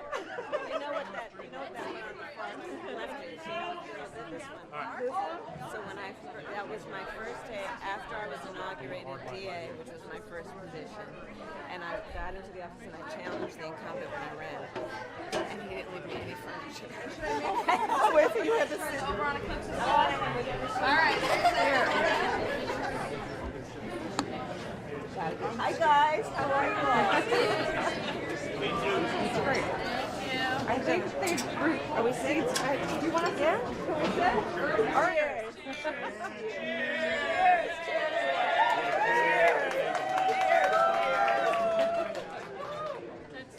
Great rally. So yeah, there's just, normal Kamala hanging out at the bar having a beer after a long rally in Michigan.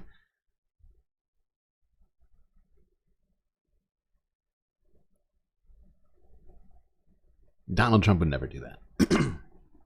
He would much rather have a Big Mac. And what does he even drink? What does Donald Trump drink? he doesn't drink alcohol, right? So I guess a water and a Big Mac or a Coke. What does he? I honestly have no idea what to think that he. I feel like I need to do some research on that now. I've never considered Donald Trump, aside from like the moments where he's drank water or struggled to drink water. I haven't really thought about what he drinks. Covfefe, I guess, maybe. Warm bags of urine, could be. Now, and speaking of Donald Trump, let's go to this fascinating clip that, oh boy, are we gonna, how many times are we gonna, I'm just like feeling it coming. Fingers crossed, everybody, pray to Gary that we don't get copyright struck or whatever, suspended for this one. Here's the JRE. The Joe Rogan Experience. I think I had a great relationship with the military, basically, but I didn't like certain people. I would have gotten them out if I thought if the election was different, I would have fired all of them quickly. Most of them I did fire. Biden should have fired. I would have fired all of them. Everybody, really, literally the entire military. Start from scratch. It's okay. We don't need anybody watching the nukes. It's fine. Everybody, we're just gonna restart. All of them quickly. Most of them I did fire. Biden should have fired every military person involved with Afghanistan. He should have had a lot of firings. If you look at him, he told Israel not to do anything, and at least Israel's not going to look at a bomb the way they would have been.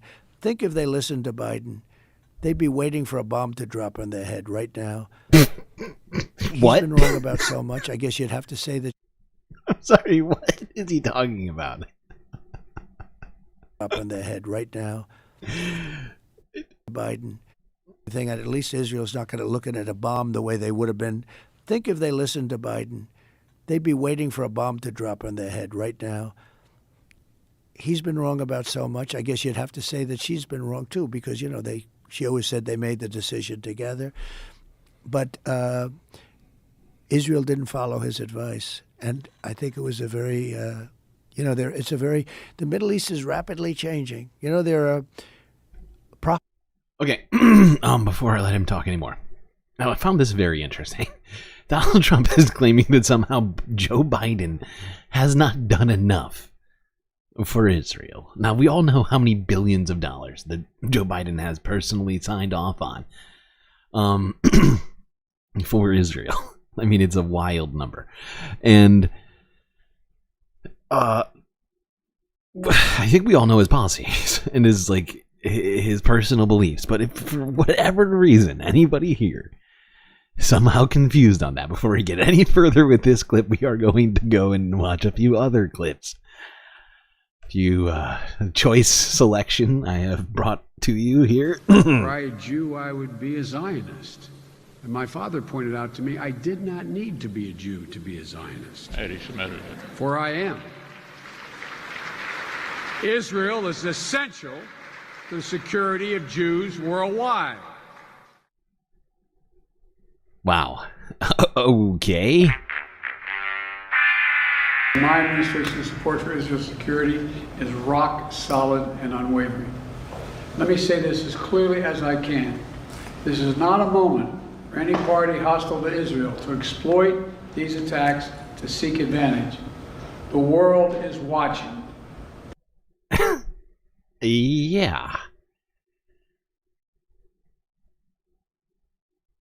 Brutality of Hamas, these bloodthirstiness brings to mind the worst rampages of ISIS.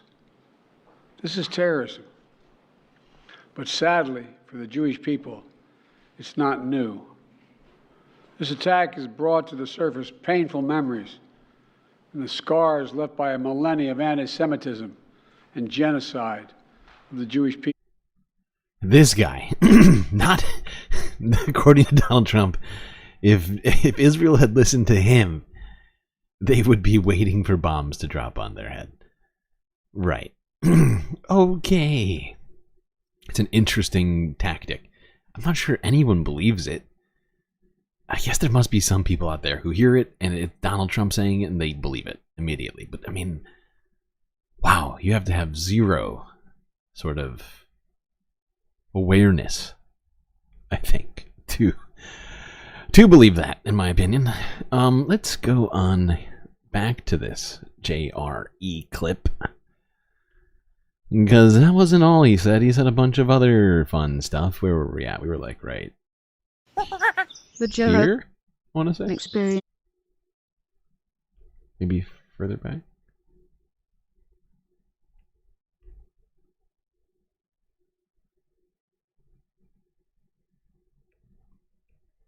It's a little tricky playing with them because they say we're going to do. Hold on. I think I went too far. Right. And we have weapons today that are so scary. When you look, I rebuilt them all. Is it further back? Said they made the decision together. But Israel didn't follow his advice. And I think it was a very, the Middle East is rapidly changing. There are prophets that say the world will come to an end in the Middle East. You know that, right?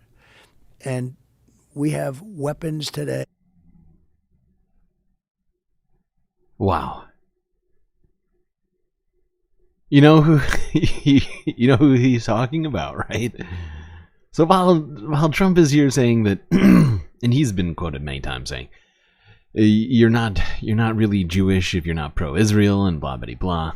And now he's quoting somebody, if you're not familiar, was in the Bible first off. The New Testament, and it's also been quoted by a very famous right-wing, what do you call it? A preacher. Right. Sorry, Biden. No, we're not. We got to go back. I should have just pulled up a second window to do it this way. This is a terrible plan.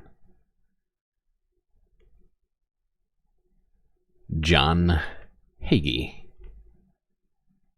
Here he is. Paul says in the book of Romans, the 11th chapter, very clearly, they are judicially concluded. The Greek reads, they are judicially blinded to the identity of Messiah, and they will be until Messiah comes.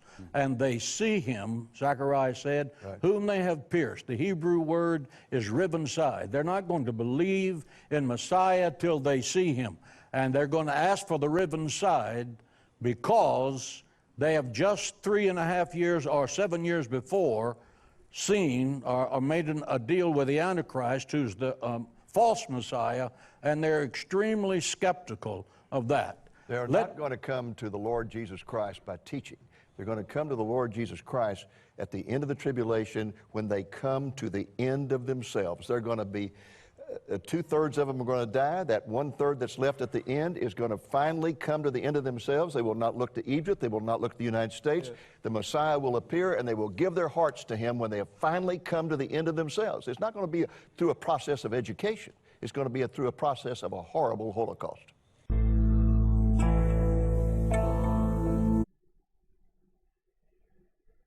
Yeah. So this is the kind of crazy stuff that these people believe. That 2/3 of Jewish Israelis are going to be literally holocausted. And that's going to bring about the second coming of Jesus Christ. Jesus, I say that. And it's like, I love how the pro-Palestinians are the anti-Semites still, though. Right?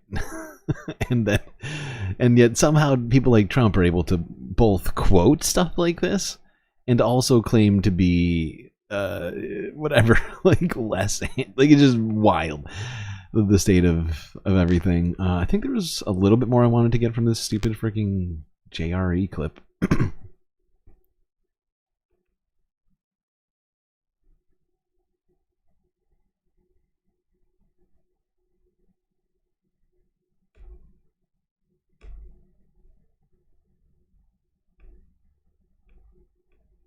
They were going to de-escalate. You got to be careful. It's a little tricky playing with them because they say we're going to do it and they don't do it maybe. But they understood the curse too. It's a curse. It's China's way behind us, but they'll catch us within 5 years. So let's imagine, let's say you win in November. What do you do differently, and how do you change this course that it seems we are on for World War III? How do you get us out of Ukraine?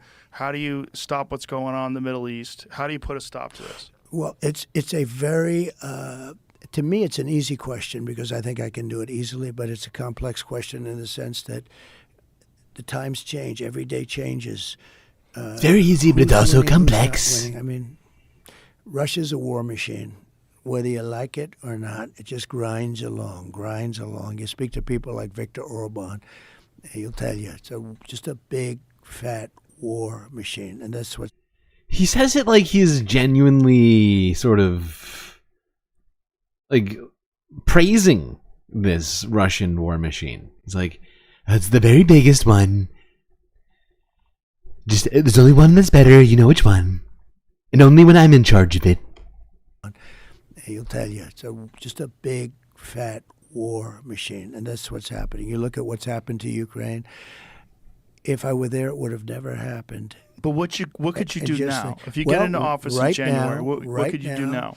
Right now, you would get... By the way, these are some of the hardest questions Joe Rogan has ever asked anyone. Get into office in January, what could you do now? Right now, you would get both of them. I know both very well.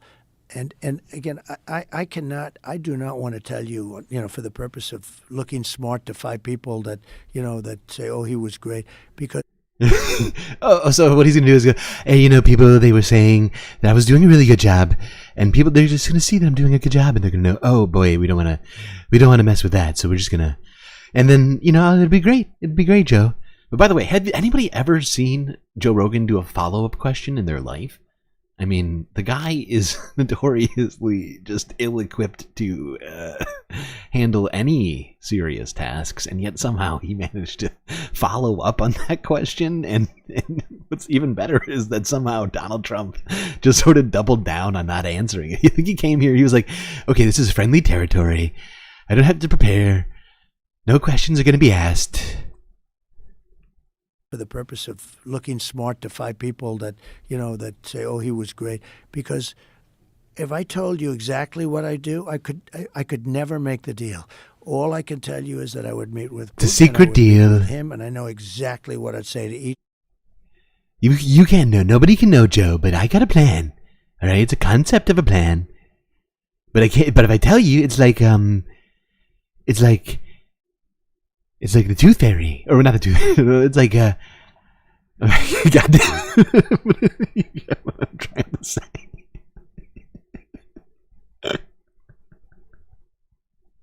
If you look at it, it doesn't exist. It just poof. It's not in existence anymore because I made it public. But if I keep it a secret, then all the options. One of them, and I believe that as president-elect, I would get that war stopped, and stopped fast. We have tremendous power in the United States if you know how to use the power. I stopped other wars just by the use of tariffs. I got my... So he's bringing tariffs in. Sorry, I couldn't even hold myself back. He's going to solve wars with tariffs. And this is one and only plan for literally everything. Inflation, tariffs. Jobs, tariffs. Wars, tariffs. All tariffs. Solve everything. I'll tell you what. People, they don't like it when I threaten those tariffs.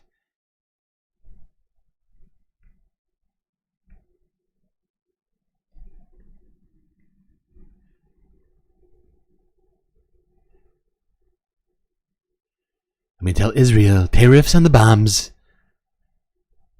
But American taxpayers, they're going to pay it. Don't worry. All right, there's more to it. And honestly, Joe Rogan continues asking tough. At least for Joe. Honestly, I don't think Joe even wrote these questions. But, I was shocked. I was beyond shocked that we got any sort of questions from Joe that I found to be even slightly relevant or brought any sort of important information. I was literally floored. But we can't just hang out with Joe and Trump all day. Let's go on. Did I go to bed? Say what? No, I'm right here. I'm still talking. I think I might. Hold on, you're pinching myself. I think I'm awake. All right. Where were we? Yes. One last story before we take a quick break. Here's a J.D. Vance being asked a question. And you know what? He answered it exactly the way I expected him to. Not gonna lie. Before I clicked this, I was like, you know what? I think I know how this is gonna go down.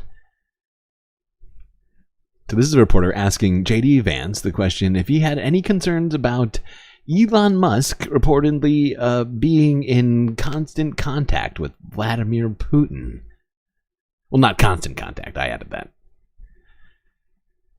Okay. Back in the White House. Hi, Senator. This is Hannah Demasay with ABC News. My question for you is, do you have any reaction to the Wall Street Journal report about Elon Musk and Russian President Vladimir Putin being in contact since October 2022? And do you have any concerns about the national security aspect of it?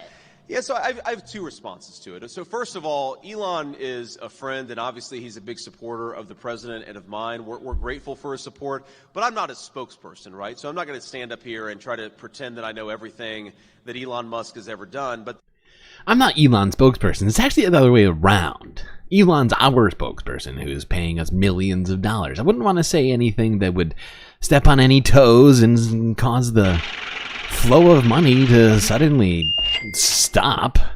Help! I'm being repressed! The second thing that occurs to me about this is it's almost like the Democrats are running the exact same playbook from 2016, but with different names and different times. Okay, so there it was. That was exactly what... Before I even clicked this video earlier today, I was like, I can almost guarantee you J.D. Vance is going to say, well, Elon Musk and Vladimir Putin have never done anything wrong before, and it's all the Democrats and the deep state that have made them seem bad.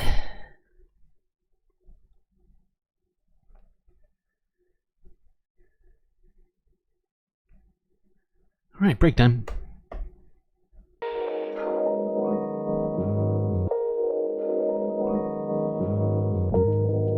Uh-oh.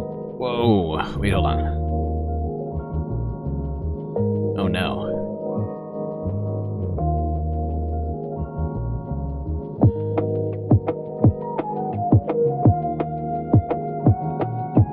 I just realized I didn't fix something. I'm an idiot. I'm actually going to have to not show you the screen. I feel like a dick now. Oh, my God. Oh, no. Hold on, we gotta go back. This is a problem. I just revealed someone's costume unnecessarily, unintentionally. It's terrible. Why didn't I hide this? I was working on it earlier today. Ugh, I hate myself. I ruined it, everyone. I ruined it. Oh, wait, it does look like it's at least... Okay, I can fix this. I can fix this. Can fix this, I think.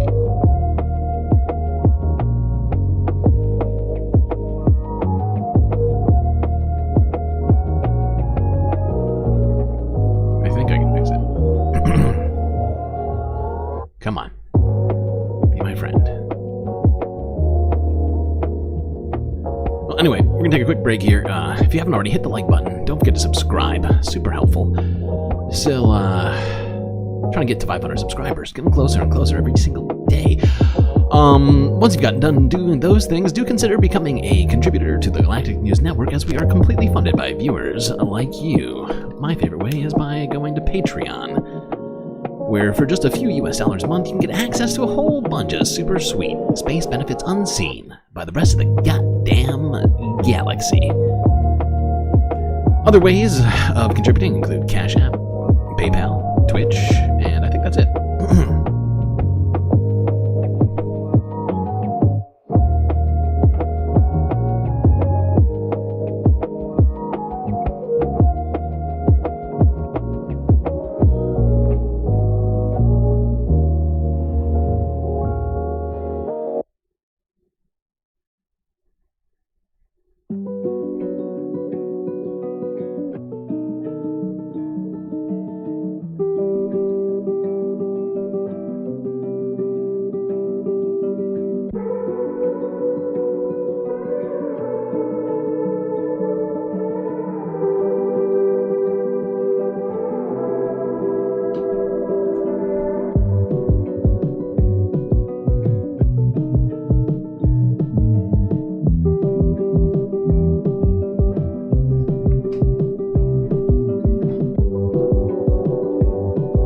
chat, I am back. Time for the second half. Oh shit. Short stream looks fucked up. Oh, I gotta fix this one for short stream. I totally forgot about fixing this. Okay. Well, good. I'll make a note of that. By the way, short stream. Holy fuck, I just noticed how many views we've gotten from short stream so far. Pretty crazy. I'm not sure what I did today different than usual. But holy fuck. I don't even, the views aren't even showing up on Streamlabs, and I don't have it open, so I genuinely did not notice until the break. But we've gotten 2,500 views on the short stream already. Somehow. Hope the mods are doing okay over there. If there's any mods in there, thank you for doing your work. I can't even see what you're doing right now, but I assume you're doing good. Good job. I'm just gonna say it now. Good job. Okay. What? All right. What was we doing? Ah, yes. Get back to your seats. Why do I have no sound? Ah. Get back to your seats, Space Fams. It is time for the second half of the show.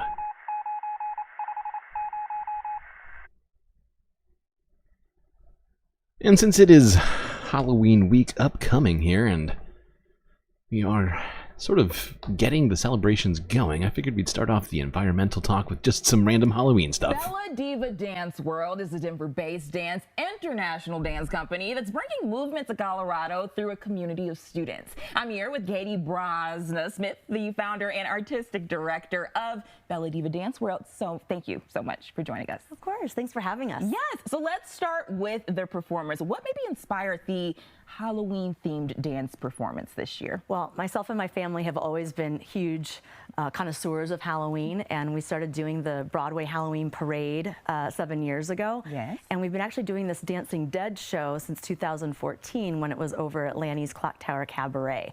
And so it's kind of like been this iteration and incantation every year that has been building and building until we finally moved to the Oriental Theater last year because the show just got so big. You guys are growing. Yes, we are. Good news there. So let's kind of walk through the process a little bit. What inspired the music and maybe choreography behind this performance performance? I have an amazing creative team that always comes to me with their ideas, and I'm very much known hopefully as a yes person, like, yes, let's try this, let's do this.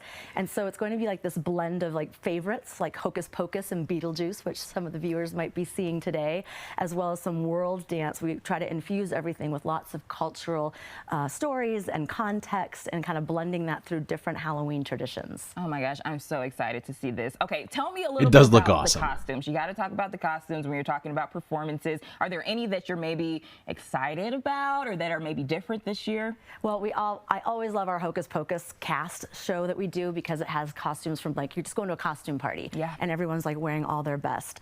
And we also have some fun mummy costumes this year, as well as Medusa. So we have, you know, the Revenge of Medusa with snakes and belly dance. I'll make sure not to look. Yes, don't. And then what is something Hey, that she you knows hope her the Greek audience will mythology take over away from here. this performance? Okay. Having fun, like going out and having a really fun time at the theater, live art, live dance, and enjoying themselves. There'll be a costume contest at our show so that the contestants can get on stage with us and also show off their best. Oh my gosh, so exciting. Well, thank you so much. And we Yes, know thanks, we have Kennedy. a performance coming up. The upcoming full-length Halloween variety show will be held at Oriental Theater this Wednesday. That's October 30th. And get this, we have a special sneak peek of that dance coming up. Callie, I know you're excited for that. Oh, God. Looks like we're going to have to wait until Halloween to watch that. That's right. I have an entire list of Halloween-related stuff we're going to be watching on Halloween. I'm just sort of baiting you into watching on that stream, I guess. Be one of many sort of Halloween-themed things we do. We're still going to cover news stuff and whatever else, politics probably as well. But it's going to be littered with Halloween stuff and hopefully plenty of fun, which I feel like we don't get enough of around here. All the tough stuff we talk about. Speaking of tough stuff, let's start here with this video that More Perfect Union posted a few days ago. I think this was Wednesday.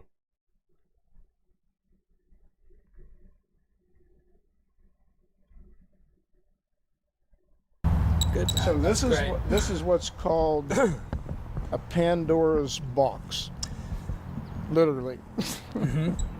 Inside that box are boots from a former worker at a fracking waste recycling facility, a company called Austin Master Services. The company accused of storing illegal amounts of radioactive and fracking waste in Martins Ferry. If you're looking at like the background earth level in this area, we're about 50 counts per minute. Bev Reed here is holding the Ludlam 3000, a radiation detector, the same type that the oil and gas industry uses. It's up to about 230 now. You can actually smell the chemicals coming off of it still too. These guys get soaked in this stuff every day at work. So what they're talking about is not nuclear energy. What she's talking about, the people who are having to deal with this level of radioactivity, are fracking workers, people who are working on oil rigs and getting oil out of like places like the Bakken in Pennsylvania, you know, and like all these shale oil fields that people keep touting as being these great jobs and all this other stuff. I mean, beyond the fact that it has just a horrifying environmental impact, not just the burning of natural gas, but also the removal of it from the ground and the process of hydraulic fracturing. This was one thing I was completely unaware of. And I guess it makes sense. You know, you just start randomly drilling holes through the ground and start pumping stuff out of there. You might wind up hitting some radioactive shit. But it just never crossed my mind that people who were working on these oil rigs were being exposed to all this stuff. And then, well, you'll see. We'll talk. I'll shut up for a second. And that's not just a problem for the workers in the facility. This is Austin Masters right here. This is how many feet from the Ohio River? It is probably 150 feet from the river, I would say. It could be a disaster for millions. They have what in there? 10,000 tons of radioactive debris. is inside that building right now. They're permitted for 600 ton. Wow. They're still flooding on First Street in front So of... nearly 20 times as much as they're allowed to, and they are sitting on legally. That is horrifying. That is fucking horrifying. Oh my god, I know it's a video effect, but it looks like this guy is glowing green. Master Services in Martins Ferry. How could you permit the facility in a flood zone that has toxic waste and radioactive tailings from this industry? How could you let them within 1,000 feet of your water source? It's just all craziness. How do we get here? That's a good question. My personal opinion would be... One good answer. This is the story of how a company put the health of millions in jeopardy. I'm not willing to trade health for jobs. I'm not going to do that to my people. How the fracking industry laid waste to working class communities. Every day in little communities in the Ohio River Valley, this is what it looks like. And it's people begging for enforcement. And how one town... I would recommend going and watching the rest of this. It's pretty shocking. The sort of negligence that is being... what's the word? Demonstrated by these fracking companies. And we have got to stop touting them as being a good source of jobs, as this being just what is clearly on all sides just an industry that needs to go away. Everything about it seems to be bad.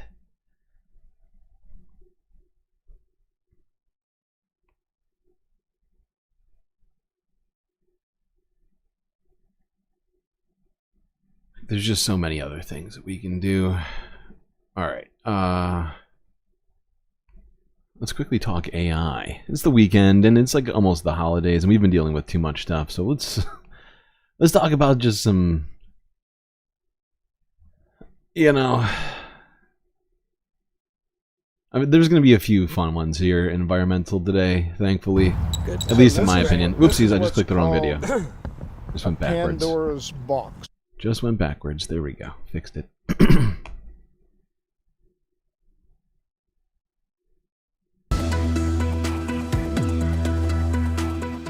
Welcome to The Switch. I'm Elena Casas. Artificial intelligence may seem to generate content from the cloud, but its vast energy use brings it back down to Earth. The International Energy Agency estimates the power used by data centers could double by 2026, meaning that globally, data centers alone would be using as much electricity as Japan. And it says the growth in clean power generation is failing to keep up with that demand for more electricity. Well, Kate Saenko is a professor of computer science at Boston University, and she joins me now. Kate, hello. Just how energy hungry is generative AI? Generative AI consumes more energy than past ways that we've used computing. For example, some have estimated that using ChatGPT just once can be almost 20 times as energy consuming as just a web search. Tech giants have admitted that generative AI has led them to miss their own climate targets. Carbon emissions at Google soared 48% last year compared to 2019, and this guy's on the scooters. Microsoft Fucking gained 29% hilarious. compared to 2020. So let's talk about the carbon footprint of transformers. Academic Sasha Lucioni helped create a tool to quantify the carbon footprint of running a piece of code. We don't have the exact numbers for data centers. We don't have the exact numbers, for example, for a Google search as it was before generative AI and now. And I think that consumers, users really want these numbers because a lot of them now have the environment in mind. AI is using a lot more processing of data. So every time you issue a query to something like ChatGPT or any other large language model or chatbot, what's happening behind the scenes is there is a very large model, sometimes consisting of billions of computations that is run each time on the text that you're typing in. So this takes way more energy. Yeah, we've talked about this in the past. And I just found this to be a very good video on the topic. I think that it's not discussed enough in terms of the environmental impact that AI seems to be having, and it's, you know, just sort of behemoth like need for energy.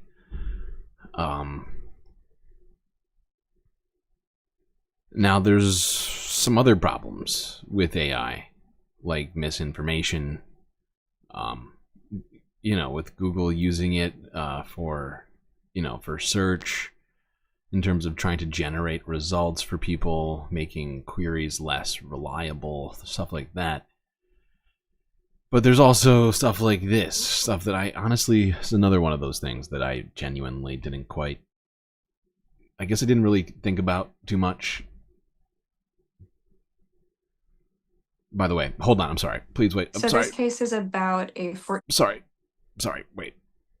Before we get to this, because this one, I just want to let you know, this is going to discuss some difficult stuff. That being a teen who took his life because of, well, you will see shortly.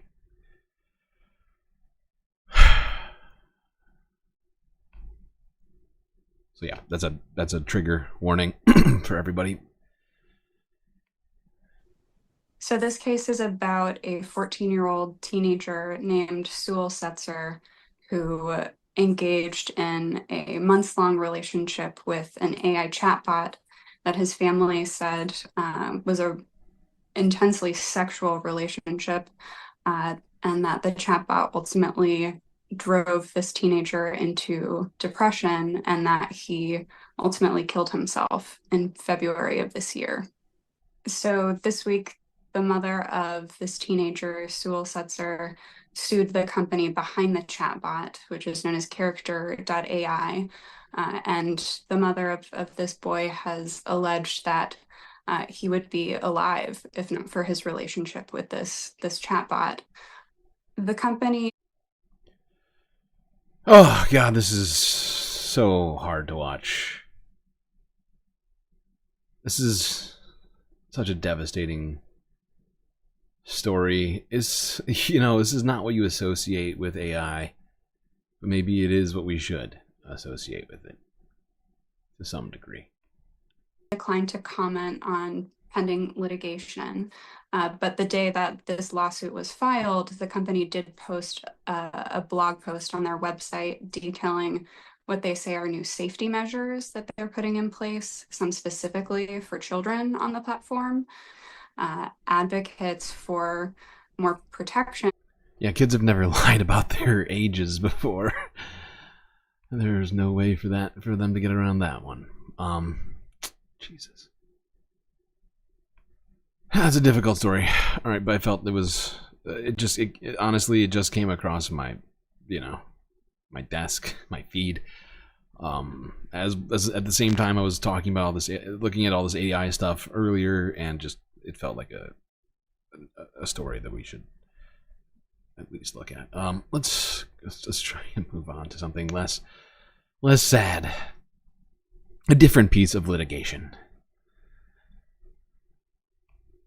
Let's talk about elephant justice.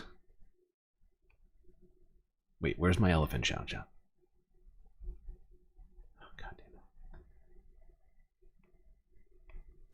An animal rights group is trying to win the release of 5 elephants who are being held at a zoo.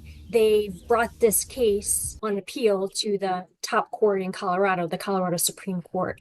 They say that the animals are suffering in captivity. These are animals that are used to roaming for miles, and now they're living in a zoo with very little room to move around and do what elephants like to do. They are asking the court to give these elephants the rights that humans have to challenge unlawful confinement. It's an old, long-standing right under common law, and they want these animals to have that right. The zoo says that these animals are well cared for, and they're also elderly. They were all in their 40s and 50s. They were captured when they were a lot younger and have lived in captivity most of their lives. On Thursday, lawyers from both sides, from the zoo and the animal rights group, made their arguments before the Colorado Supreme Court. The court did not rule right away. They are going to be thinking about this case and issue a ruling in the coming weeks or maybe months. It's worth noting that the same group, the Non-Human Rights Project, brought a similar lawsuit in New York. They tried to win the release of an elephant named Happy, who lives at the Bronx Zoo, and they failed in that case. Well, I'll try and keep you up to date on this story. Hopefully these elephants win their case. Mix in some Mudang, please. What is this, Sunday Fun Day? No, we'll do Mudang maybe tomorrow. I mean, we've done Mudang in the past. But yeah, maybe we'll mix some Mudang in for Sunday Fun Day. And maybe for Halloween, maybe we'll find... I don't know if they've done any sort of Halloween-themed Mudang videos, but maybe we could do that then. But, but yeah. Yeah, we can't just go, why? What is this, anarchy? Okay.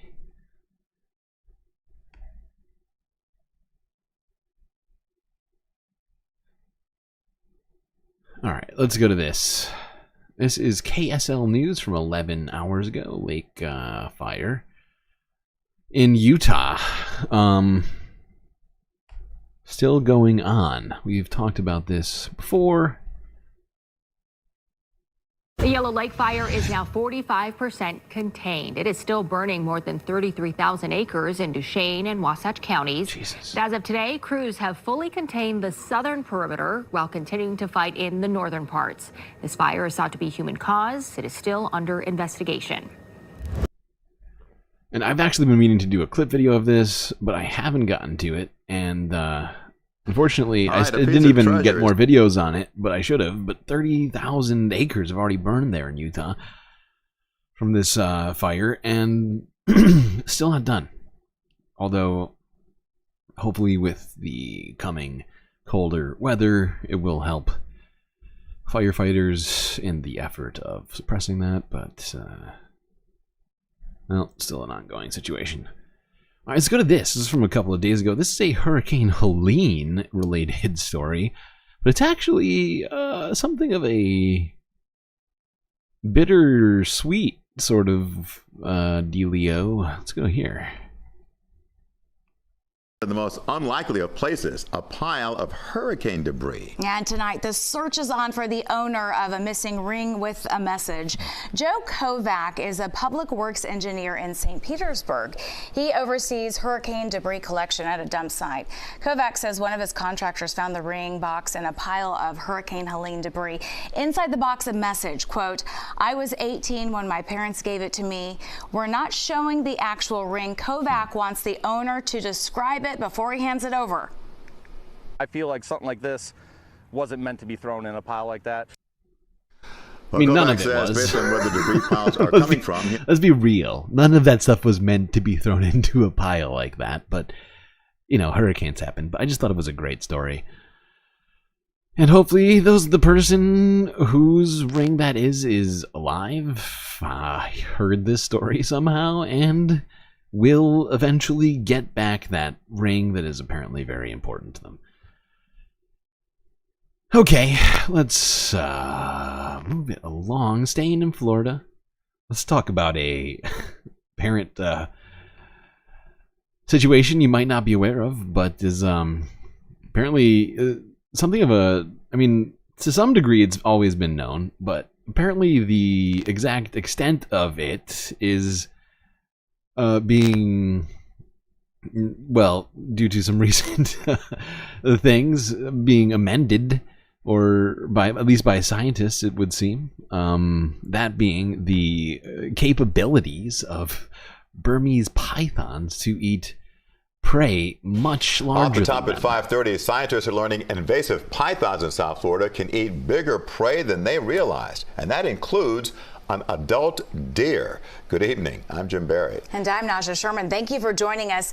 CBS News Miami's Ted Scouten is in the Everglades. He has more on how the discovery is posing serious concerns for South Florida's ecosystem. Scientists got more than they ever imagined when they actually came across a python eating a full-grown deer, and it was all in one mouthful. These are things you don't see every day. A rare sight that scientists came upon while tracking pythons in the Everglades. It doesn't look like a python anymore. It just looks like a suitcase That's or a something. Like 77-pound full-grown buck in the mouth of a 14.8-foot python. It's almost like we caught the serial killer in act here out in the field. Ian Bartasek is a biologist with the Conservancy of Southwest Florida in Naples. Almost everything is on the menu for native wildlife in Florida. In fact, it's easier to say what they don't eat. Jesus We haven't seen them eat fish dude. or turtles, but if 14-foot python eating full-sized deer. Holy shit. Look how big its mouth is stretched. I mean, it is insane. It's gotta be like 2 feet wide. it's furry and feathery, it's probably on the menu of the python. Look closely. You see the snake's head on top of the deer with its mouth opened around it. So the moral of the story is don't underestimate the Burmese python. So we've been here at this place at Max Fish Camp since 1932. Marshall Jones is a fifth-generation gladesman at Max Fish Camp. I have seen pythons take down large prey. I've seen them take down deer here in the Everglades. I've seen them take rabbits, large birds like turkey vultures and great blue herons. Marshall says native wildlife are not prepared to take on the invasive apex predator.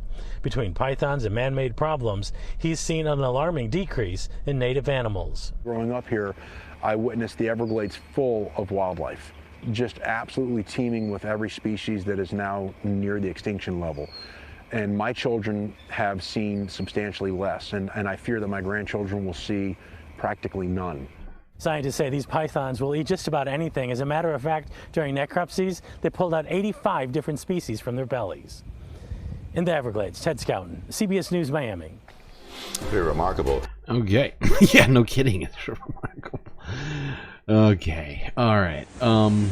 Joe initially pointed it out, thinking Pause.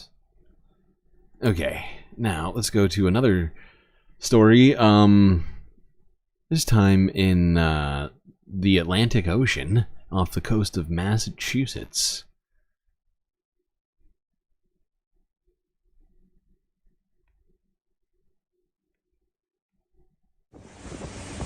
Joe initially pointed it out, thinking that there was possibly a dead whale on the horizon. You know, we kind of kept an eye on it. It ended up looking a lot more like a boat that had capsized. And he mentioned almost immediately after, recognizing that there seemed to be a pair of hands waving. And that triggered the response. In talking to him, we found out a lot more details about how serious and dire the situation really was.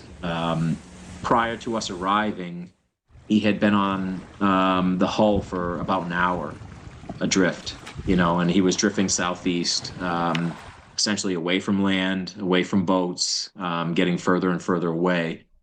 And he kind of detailed for us what had happened, which was, a larger wave broke the stern of his boat and was able to, flip his boat essentially. And he was in the water, quickly. And didn't have time to grab a life vest or his phone. He said he had, attempted to flag down 3 different boats that had passed by him, and none of them saw him. And at this time of the year, we were losing daylight fast. So, us arriving at that time, it really was a right place, right time scenario. Wow. That is just... That's a literal miracle, okay?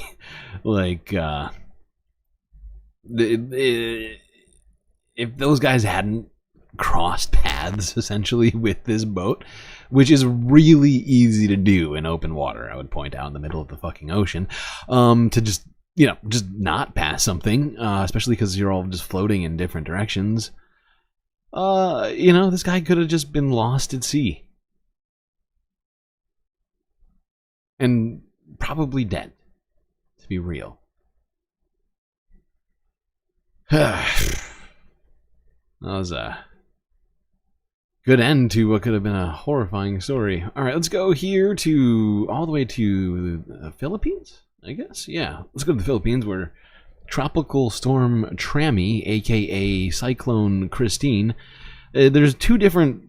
People are calling it two different things, but it's the same thing. And it hit the Philippines over the last few days and has utterly devastated the country, leaving at least 130 people dead as of 12 hours ago or so. The latest report that I have. Start here with the Associated Press. Ako! Adiseo no! Jawab, jawab!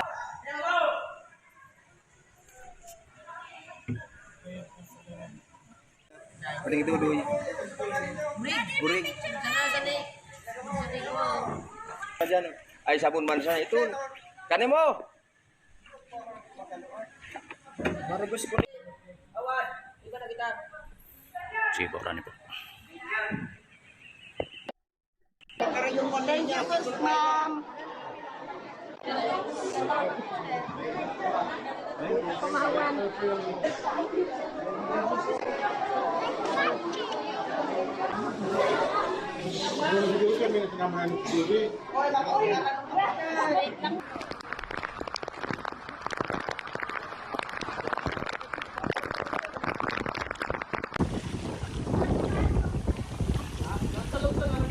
How many images like this have we seen? This is too much. That's too much, man! You left for a few days to return to find that I'm a hoarder? What, because of the pumpkins and the decorations? Is that what you're talking about? Come on. That's harsh. That's harsh. How rude.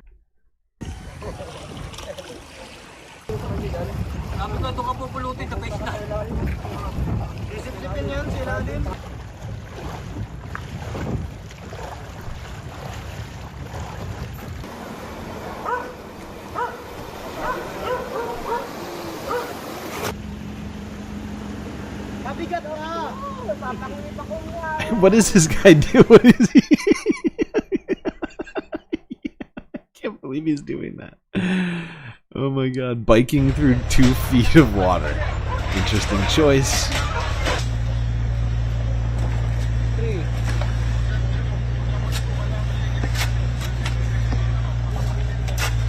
Oh my god.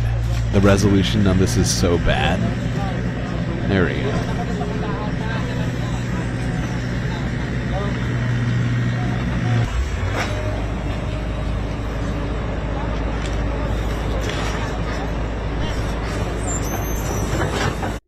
There have been so many deadly storms this storm season, it is just insane. I don't know what the death toll is from storms and rain this year, but higher than one would think. This is sort of the new normal right now.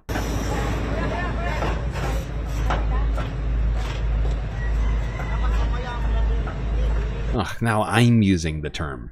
I hate that term. Why am I calling it the new normal? It's not that we're gonna change things, okay? We're gonna change things, Chad, I swear to God.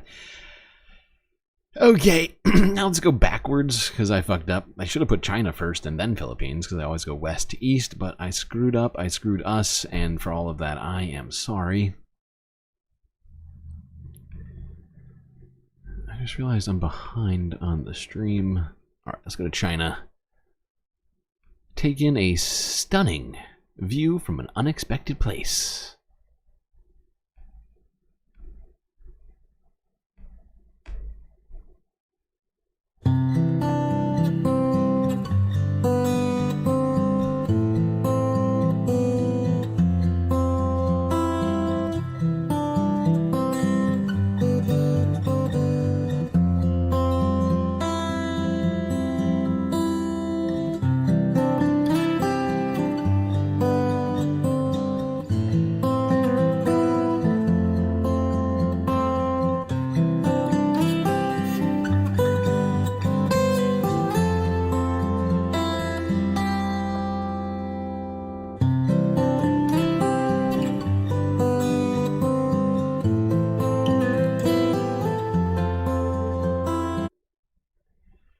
That's the best bathroom view I've ever seen in my life.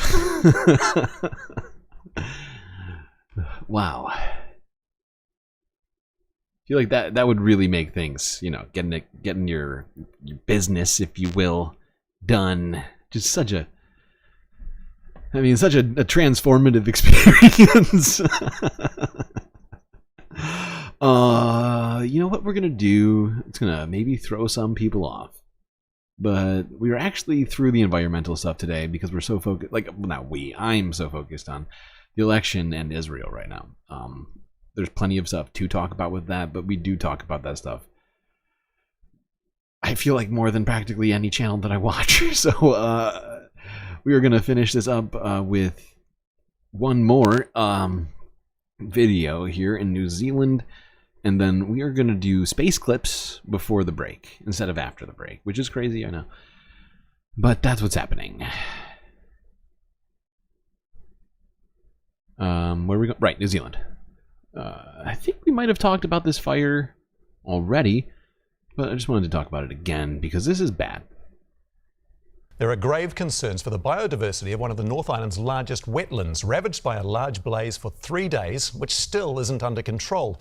Crews have been working to put out the vegetation fire at the Whangamarino wetland near Hampton Downs in Waikato since Monday. The fire has now gone through more than 1,000 hectares as firefighters battle flames and challenging conditions underfoot. Jacob Johnson explains.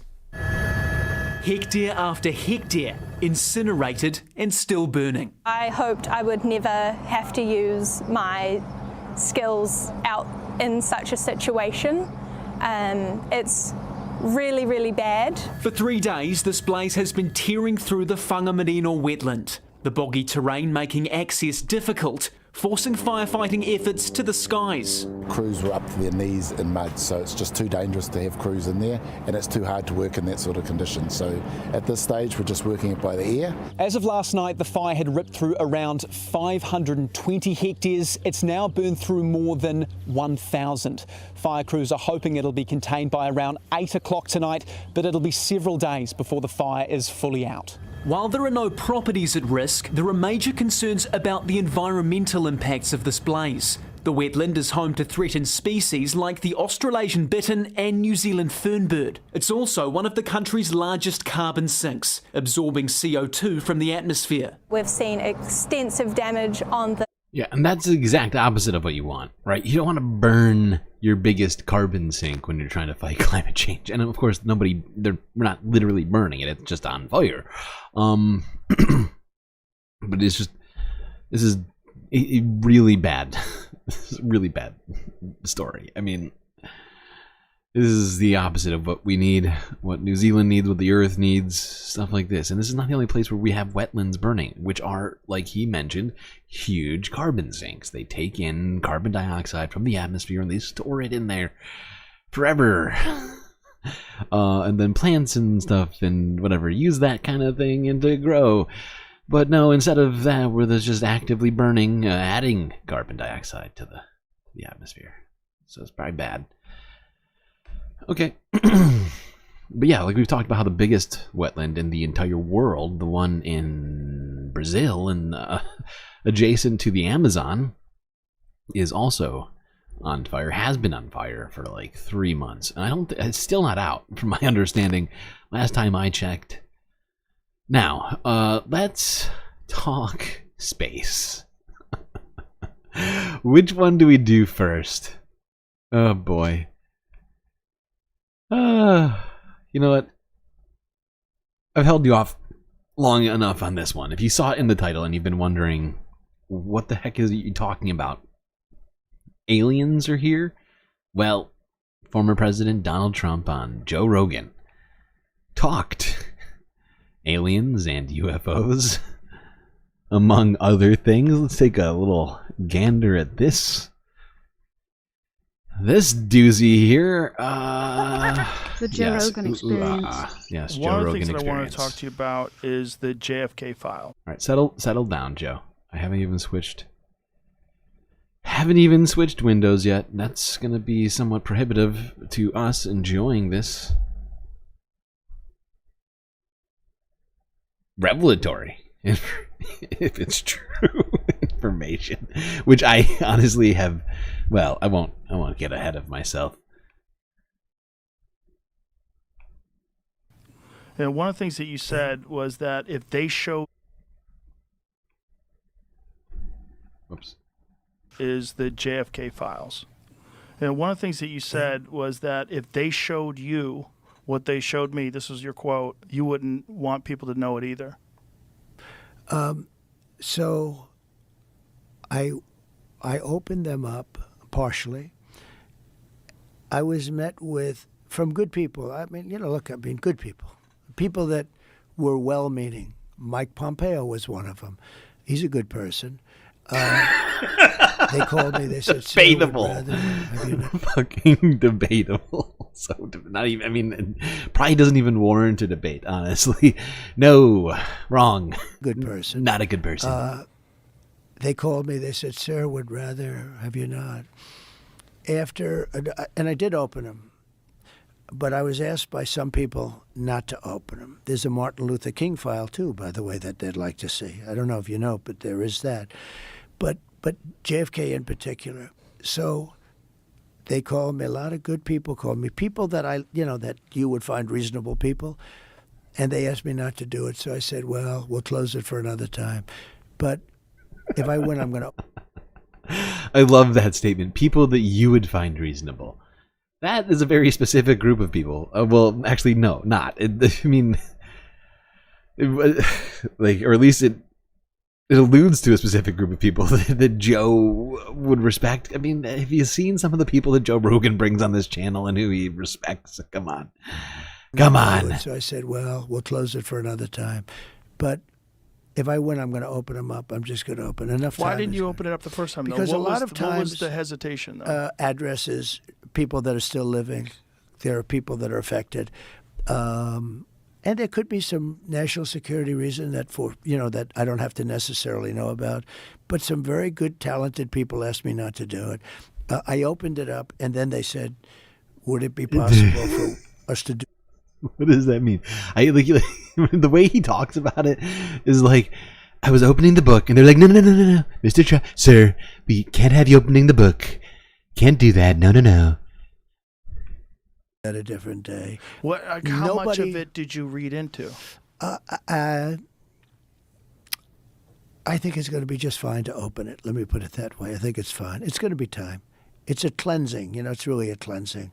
So I'm going to do it. I'm going to do it immediately, almost immediately upon entering office. Well, the thing, when people look at it from the outside and you sort of imagine what could be a reason why they would not release those files, it would be there's people that were implicated in the assassination. Yeah. Well, when there are living people, you generally tend not to want to do it. When people are still living people that formerly worked for the government.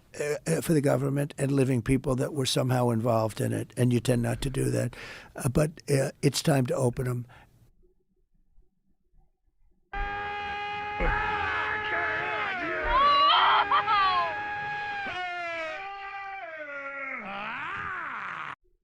Donald Trump really knows his audience here. Like, when it came to this moment, I feel like this particular, this clip, this 6.5 minutes, is him reciting stuff that I'm trying to think of who told him to say this. It might be Stephen Miller, but it might actually not. I'm struggling to figure out exactly who it was that was telling Donald Trump to really lean in the conspiracy theories at this one. But it's like somebody did some sort of algorithmic analysis of Joe Rogan's audience, and it was like, okay, these are the two things you got to hit when you're there, okay? JFK, you're going to open it up, and then this.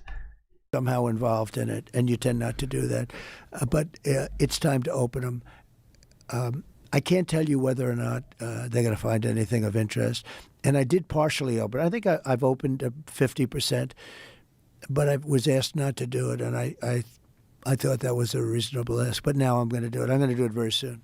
There's a lot of interest in it. One of the things that there's a lot of interest in the people coming from space, Yes. And I know you're interested in that. Oh, I'm very interested in that. How much did they tell you No. about that? Wait. Really? What? You're interested in that, Mr. Joe Rogan guy with a literal flying saucer on your desk right here? I mean, betwixt the antlers on here and your massive, just fucking massive French press. I mean, that thing is huge. Yeah, no kidding. You know. Yes. Wait, hold on. We gotta hear. There's a lot of interest in the people coming from space. You know. Yes. And I know you're interested. Oh, in I'm very interested in that. How much did they tell you about that? A lot. Really? What did they tell you? How much can you tell? So how's that work? Is it like super I top think I secret? Can tell, you know, Tell I think, me. Well, based on Hunter Biden, I can say whatever the hell I Yes. want, right? But no. But I interviewed a few people. It's never been my thing, I have to be honest. I have never been a believer. I have people that Area 51 or whatever it is, Mhm. I think it's the #1 tourist attraction in the whole country or something. Area 51 in Las Vegas. Do you know that, right? Sure, I know what it is. So anyway, but it's a big tourist thing. So I interviewed jet pilots that say they saw something. If you saw them, you'd love to have them as your I've had a son. couple in here. Commander David Fravor, I had him in, who had that sighting in 2004. Very, Yeah. very compelling with video compelling. evidence, radar evidence. Ryan Graves. I don't believe his name, but I interviewed jet I don't believe his pilots name. that were solid people. Perfect. I mean, great pilots, great everything. Solid, perfect people. I don't believe his name. I don't believe his name, but I interviewed jet pilots that were solid people. Perfect. I mean, great pilots, great everything. And they said, we saw things, sir, that were very strange. Like a round ball, but it wasn't a comet or a meteor. It was something. And it was going 4 times faster than an F-22, which is a very fast plane, you know. And it was round. Which is, in theory, a great shape. So when you were talking to these people, was this something that you were compelled to have conversations No. about? Was this your personal interest? A little bit. It's not a great interest for me, but it's a little interest. I get that question as much. That response is what makes me think that this was absolutely a talking point someone told him to say. I mean, it's not like they're reaching here. Like, they know who they're talking to. Joe Rogan loves UFOs and loves the JFK files. So, I mean, like, they're talking to like 10 plus million person audience at least. Actually, it might be higher. How many fucking subscribers does this asshole have? It's a lot. I know it's a lot. But I mean, he's like, yeah, it's not really a big interest of mine, but I hear you people are really big into it, so I figured I'd just say a bunch of random stuff about it. Somebody told me it would be probably good. In theory, a great shape. So when you were talking to these people, was this something that you were compelled to have conversations No. about? Was this your personal interest? A little bit. It's not a great interest for me, but it's a little interest. I get that question as much as almost any question. Do you think that we have aliens coming, flying around or whatever? What do you think? There's no reason not to. I mean, there's no reason not to think that Mars and all these planets don't have life. Because Mars, we've had probes there and rovers. And Even Joe Rogan is happy to fact. Oh, Joe. Oh, Joe, you're. Oh, stop trying to. Oh boy. Life, because Mars, we've had probes there and rovers, and I don't think there's any life there. Well, maybe it's life that we don't know, but maybe there was life there at one point in time. This is the speculation about Mars, that Mars had an atmosphere at one point in time, a long time ago, that could support life. It also had large bodies of water, but we've had no evidence of even bacterial life that exists on Mars. But the it's universe not is been a pretty big vast. thing for me. I mean, when I look at what China did to this, they would have never done it with me, where they put the balloon up, and a lot of people thought for a little while that was one of these things. So, Well, that's a lot of the speculation too, that some of these drones that hover over battleships, that these are Chinese drones, and that they're not UFOs. They could be also. There's some super sophisticated. But I did interview, let's say, 3 or 4 guys that, and without tremendous interest, if you had them, as I said, you'd love to have them as your children. Solid, beautiful people. They said, sir. I think he's looking to adopt and maybe sort of replace Tiffany. That's what it feels like right now. Children, solid, beautiful people. They said, sir, there's something there. There's something there. They said it, yeah. Yeah, I've talked to quite a few of They're them. not conspiracy guys. Well, I mean, just the Commander David Fravor thing in 2004 off the coast of San Diego, they clocked that thing going from 50,000 feet above sea level to 50 in a second. Yeah. They don't know what it is. That's tough to beat. Yeah, they saw something in the water. It was hovering over that something that was making a disturbance in the water. They got video evidence of this thing. 2 different fighter jets with pilots in them saw it. There's, visual evidence, photographic evidence, video evidence, radar evidence. Whatever the hell it is, it moves in a way that would turn a human being into jello if they're inside of it. The G-force, no one would survive. Oh, so like, the G-force. Oh, I know all about the G-force. That, and we don't. It doesn't have a heat signature. They don't know what their propulsion system was. But when you fly in some of these jets, these pilots have to be in great shape. Oh yeah, I flew with the Blue Angels once. Yeah, yeah, I got to fly. I guess and it's those an are FA-18. older, and those are older machines. And they're crazy. When you fly in some of these things, oh my it's God, amazing. Yeah, but yeah, I can imagine. You got to be special. You gotta be special. You gotta be a solid and beautiful guy. Strong.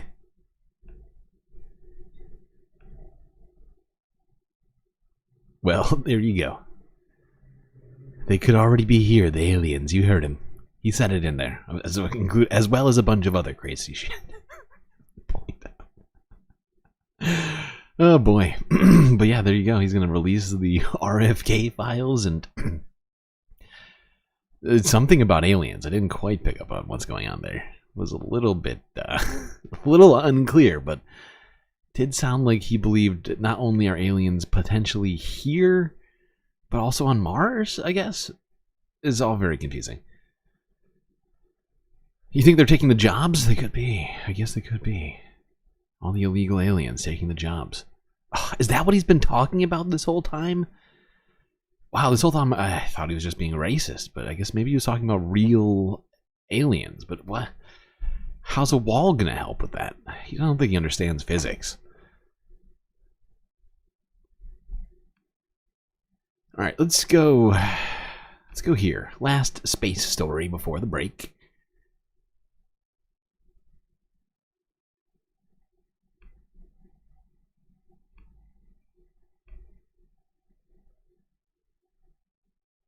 A story we've been talking about for quite some time.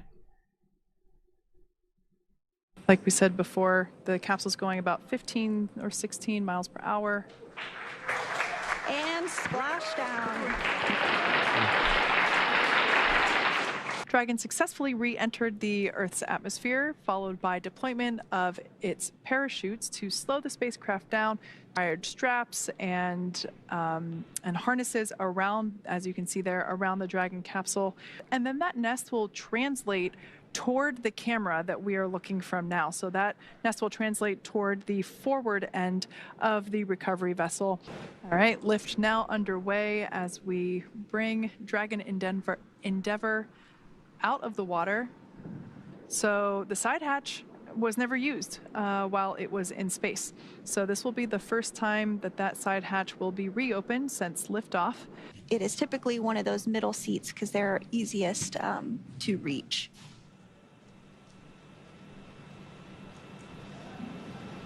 So again, you do see that crew member getting some assistance. I can't quite tell who it is just yet. I can only imagine what it feels like to have to stand up after spending nearly 8 months in space.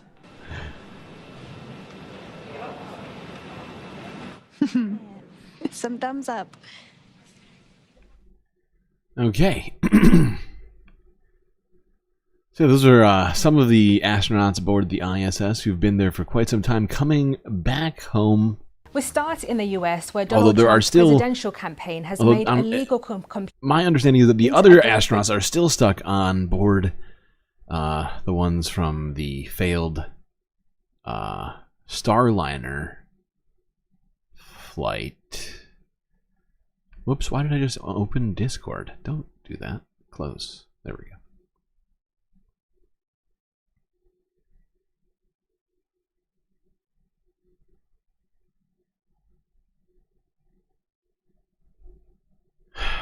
Let's see here.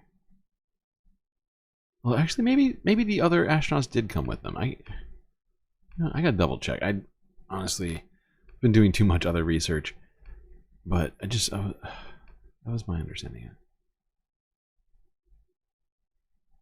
But we're gonna take a quick break, so I'll figure that out during the break. Actually, look, the space stories are honestly not my highest priority. I know that might be crazy to you, but you know. Some of this other stuff sort of takes precedent. Okay. So, actually, no. This.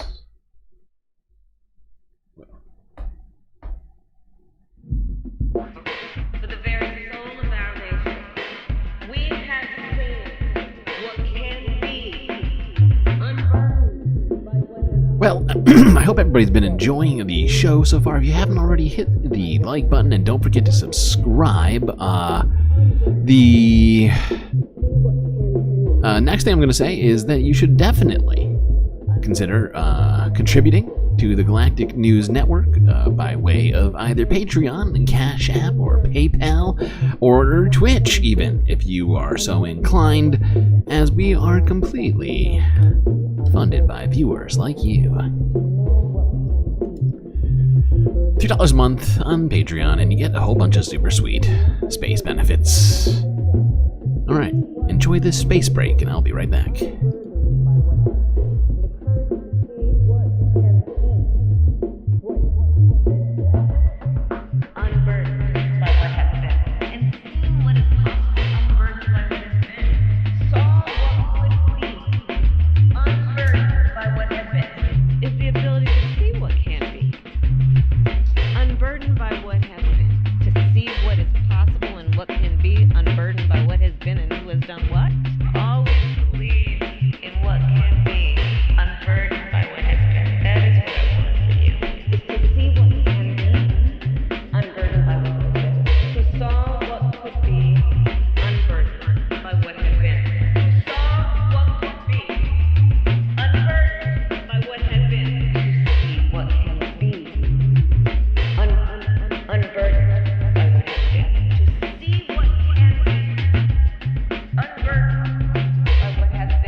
Sorry about that, folks. I am back. We are going to get on with the show. All right. Yes, Earth news time. Global stuff has been happening. And I looked it up on the break. Those 2 astronauts are still stuck on the space station from the Starliner. Boeing, whatever you want, call it failed. Whatever. So yeah, they are still stuck on there, but people are still coming and going on the ISS while they sit there. Now let's start in the United Kingdom.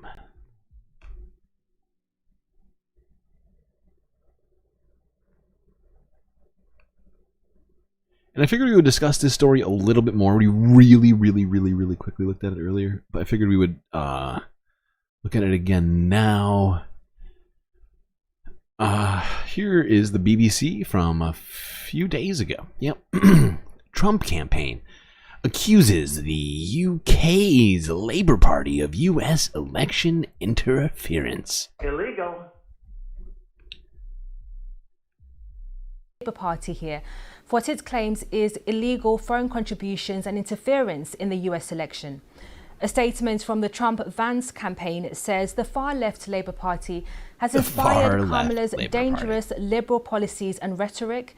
In recent weeks, they've recruited and sent party members to campaign for Kamala in critical battleground states. You want to know what I hear when I hear that?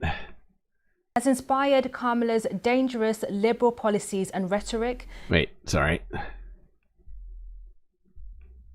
US election. A statement from the Trump-Vance campaign says the far-left Labour Party has inspired Kamala's dangerous liberal policies and rhetoric. In recent weeks, they've recruited and sent party members to campaign for Kamala in critical battleground states, attempting to influence our election.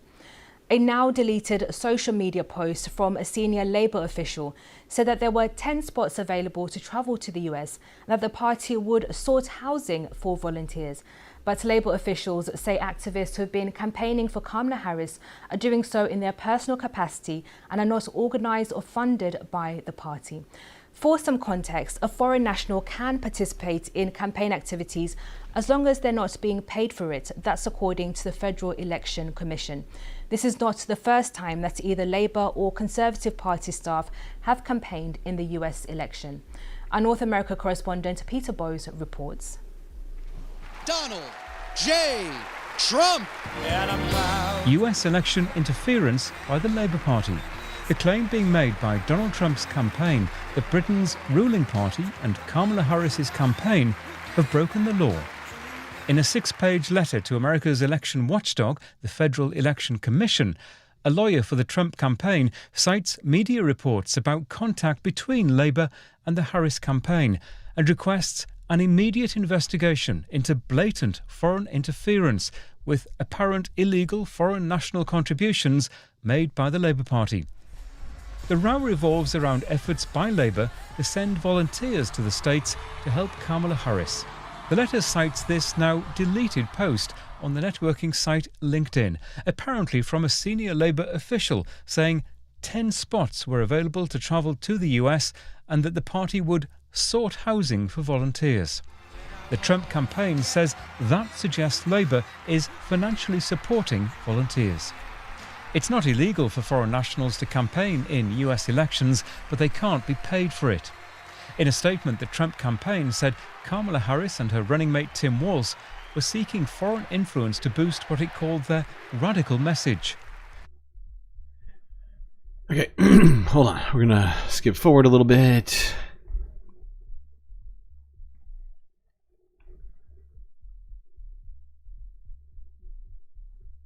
But what it turns out is that no, nobody was paid. No one was even given an apartment.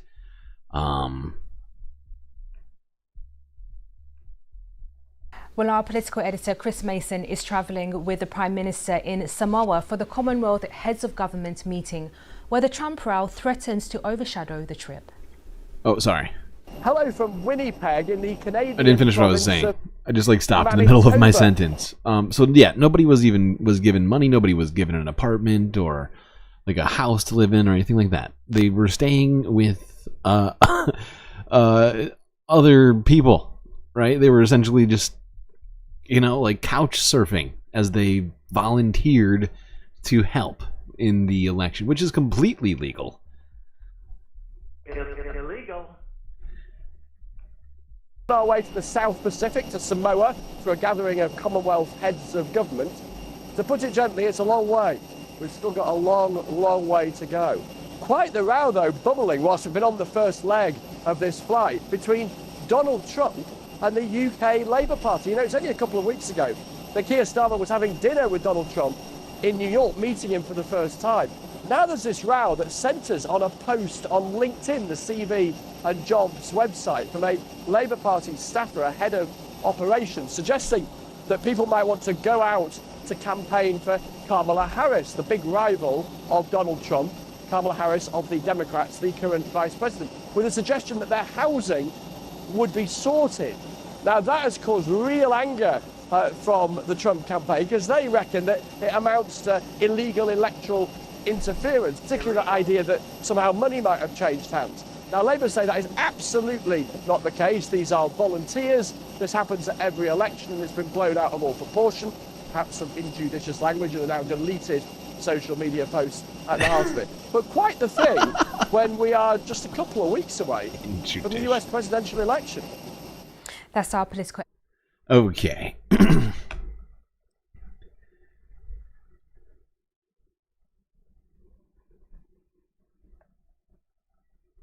There are there's other problems with AI. Of course there are.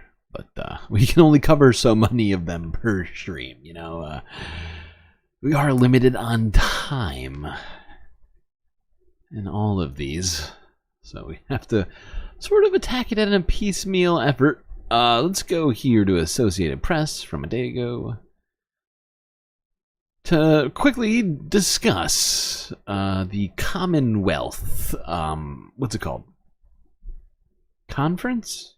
I forget what it's called, but the leaders of the Commonwealth nations are meeting along with Keir Starmer and other UK representatives.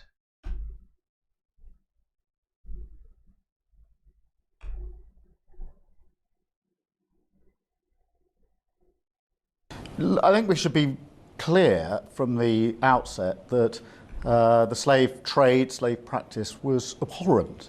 And it's very important that we start from that place. And of course, that matters hugely to many of the countries that are represented here. The question then is, where do we go from there? Now, my posture, if you like, is that we should be forward-looking, that we should look at what are today's challenges in this group of countries represented here today. And in the discussions I've already had before I came here and since I've been here, it's very clear to me that the major challenges are resilience in the face of climate challenges, and also the question of how we improve trade between our countries. And that's my posture, if you like, my focus is on the forward look, not the sort of backward look. We talk about our history, we can't change our history, but we should certainly talk about our history and be clear about... Wouldn't want to look backwards, that would get uncomfortable quickly.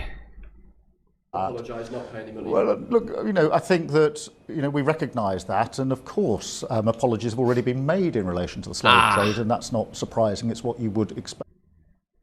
Well, we're sorry, and we've been sorry. Come on.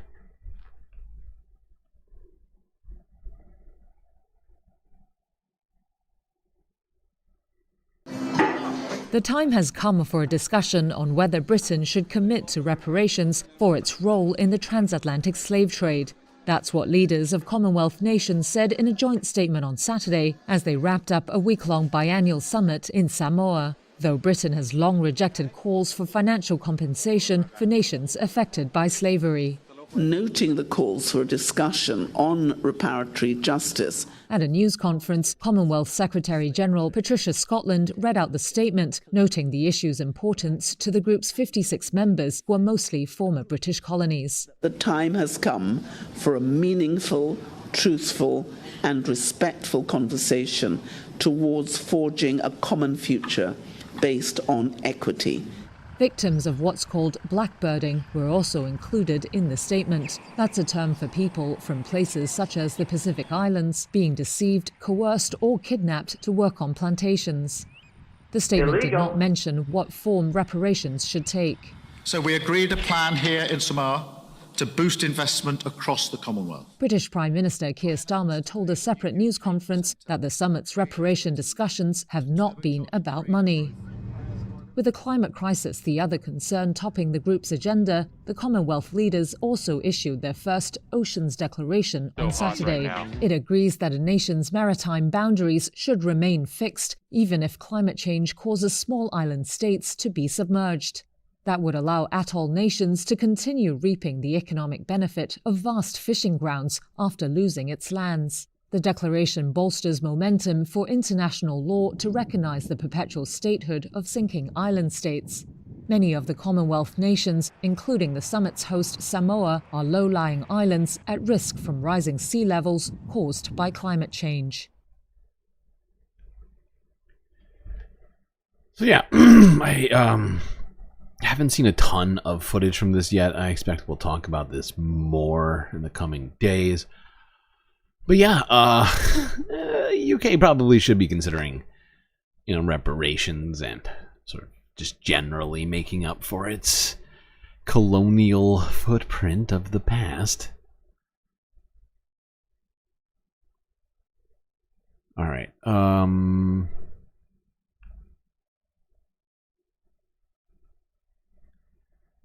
Okay, let's go here.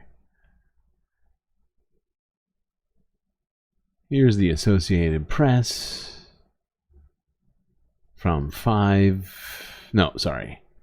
hours ago, where apparently a recent attack has killed 5 people, including a child, in the Dnipro region of Ukraine.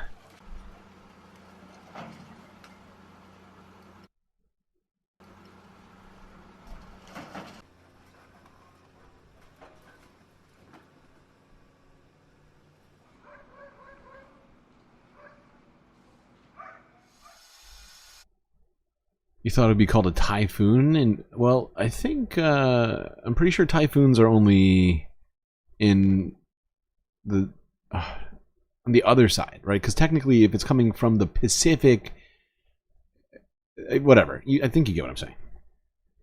Because there's 3 different kinds, right? Typhoon, cyclone, and hurricanes, and they all denote which ocean they're in.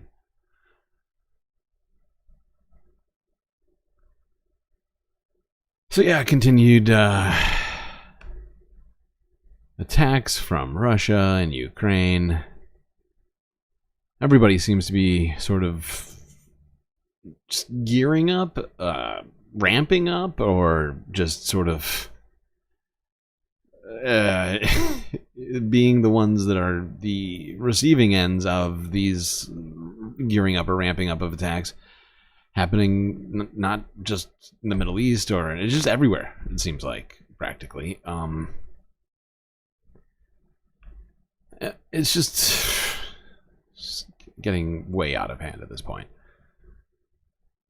I keep getting fucking real fucked up flashes in my brain most days thinking about what's coming next. And it's videos like this that kind of make me do that. This is footage of a Taiwanese battery test. Sorry, excuse me, I played this in the wrong order. Yeah, so this is a what do you call it? Like a gun battery on Taiwan's shores being tested. This is footage from that test.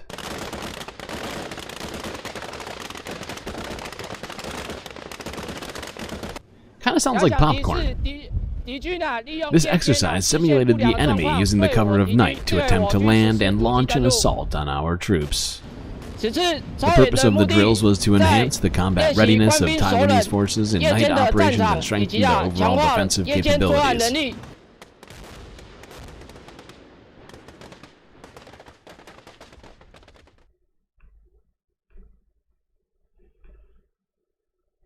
this is the vibe out there. Feels like. And we're just going to go straight to the Middle East now, because we have so much to talk about there. I mean, it's only been a day since I streamed, but it's just continuing to get worse and worse. I guess we'll start here. We talked about this really quickly before. This is more footage from that strike, that being the Turkish airstrike in Syria. I believe they struck Jordan as well, against the Kurds. Let's go here to the Associated Press from a day ago, showing one of the sites which was struck by Turkey, that being a oil refinery.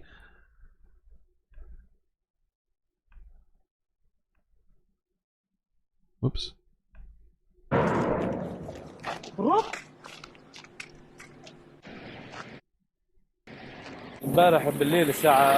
was yesterday night around 2:30 when the assault happened. There were about 6 attacks and we lost 7 people. 7 martyrs of workers and guards, and we have approximately 17 injured. They were all poor workers working in the refinery and trying to make a living. I mean, it is a civilian facility, not a military one.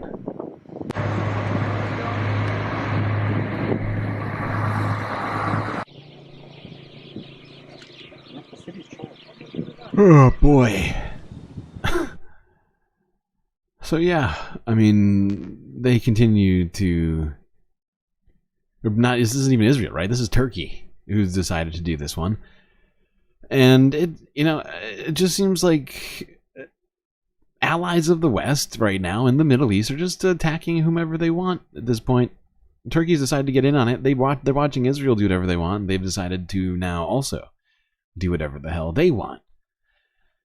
So that's great. Good job. This is what happens when the supposed world order, the supposed legal framework of the international community falls apart, when its supposed biggest proponents are just actively supporting people violating such things on a regular basis. Well, people are emboldened to do fucked up stuff as well. Because why not? If you're not going to hold them to account, you can't hold us to account.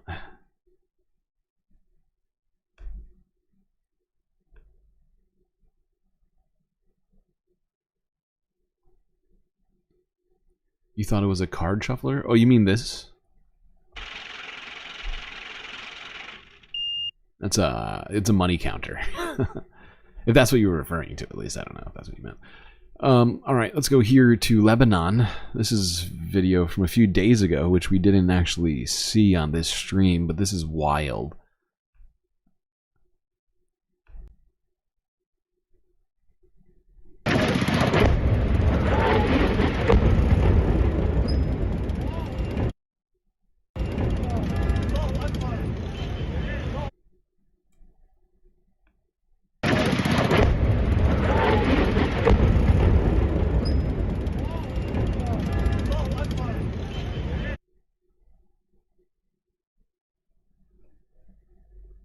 Just completely leveled an entire, what appeared to be an apartment building.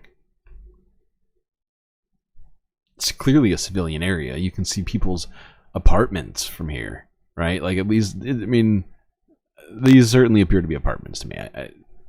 What else would they be? Okay.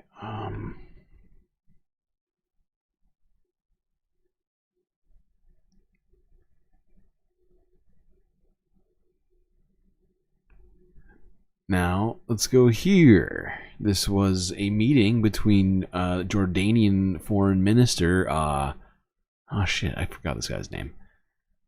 But him and Anthony Blinken met recently, and he had some choice words to say.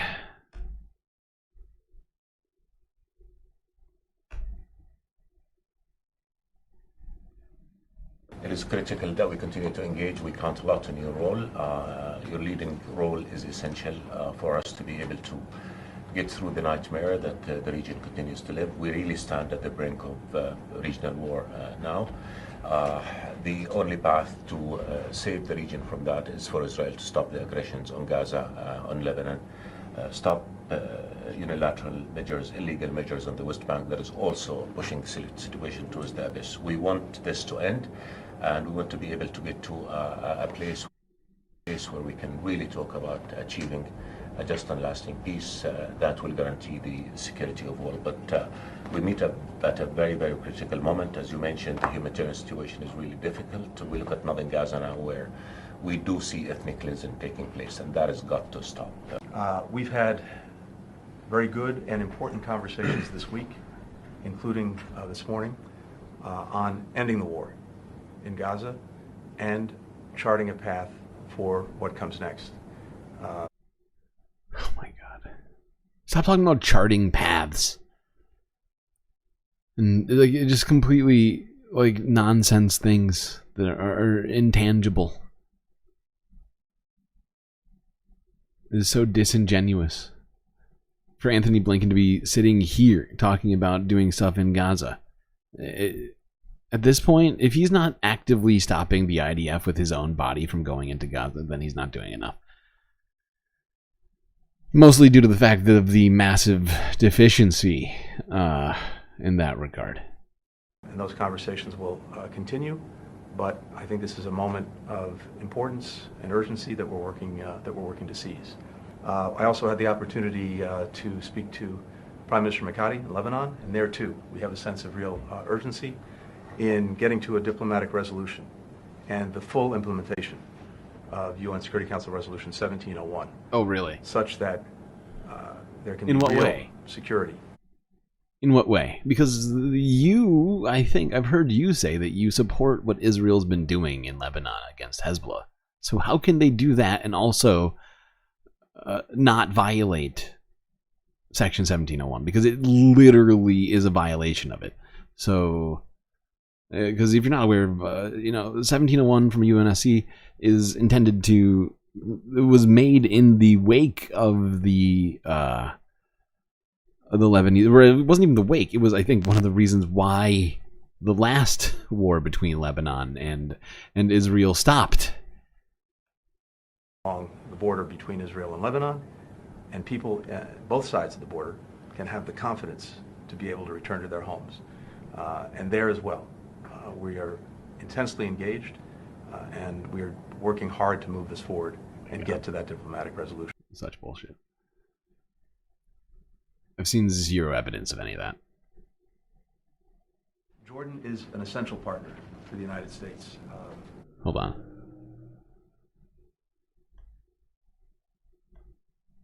Is for Israel to stop the aggressions on Gaza, on Lebanon, stop unilateral measures, illegal measures on the West Bank that is also pushing the situation towards the abyss. We want this to end, and we want to be able to get to a place where we can really talk about achieving a just and lasting peace that will guarantee the security of all. But we meet at a very, very critical moment. As you mentioned, the humanitarian situation is really difficult. We look at northern Gaza now, where we do see ethnic cleansing taking place, and that has got to stop. In Lebanon, I think the Lebanese government is clear now. It wants to implement Resolution 1701. Yep. So there it is, Jordanian minister accusing Israel of ethnic cleansing, quite formally, in a public meeting with the United States.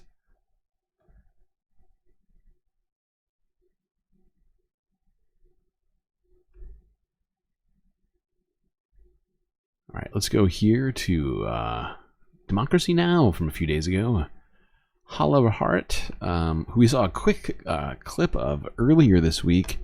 I figured we'd watch at least part of this discussion now that I have a little time. This is Democracy to throw Now! This in here. DemocracyNow.org, The War and Peace Report. I am Amy Goodman in New York with Democracy Now!'s Juan Gonzalez in Chicago. Hi, Juan. Hi, Amy, and welcome to all of our listeners and viewers across the country and around the world.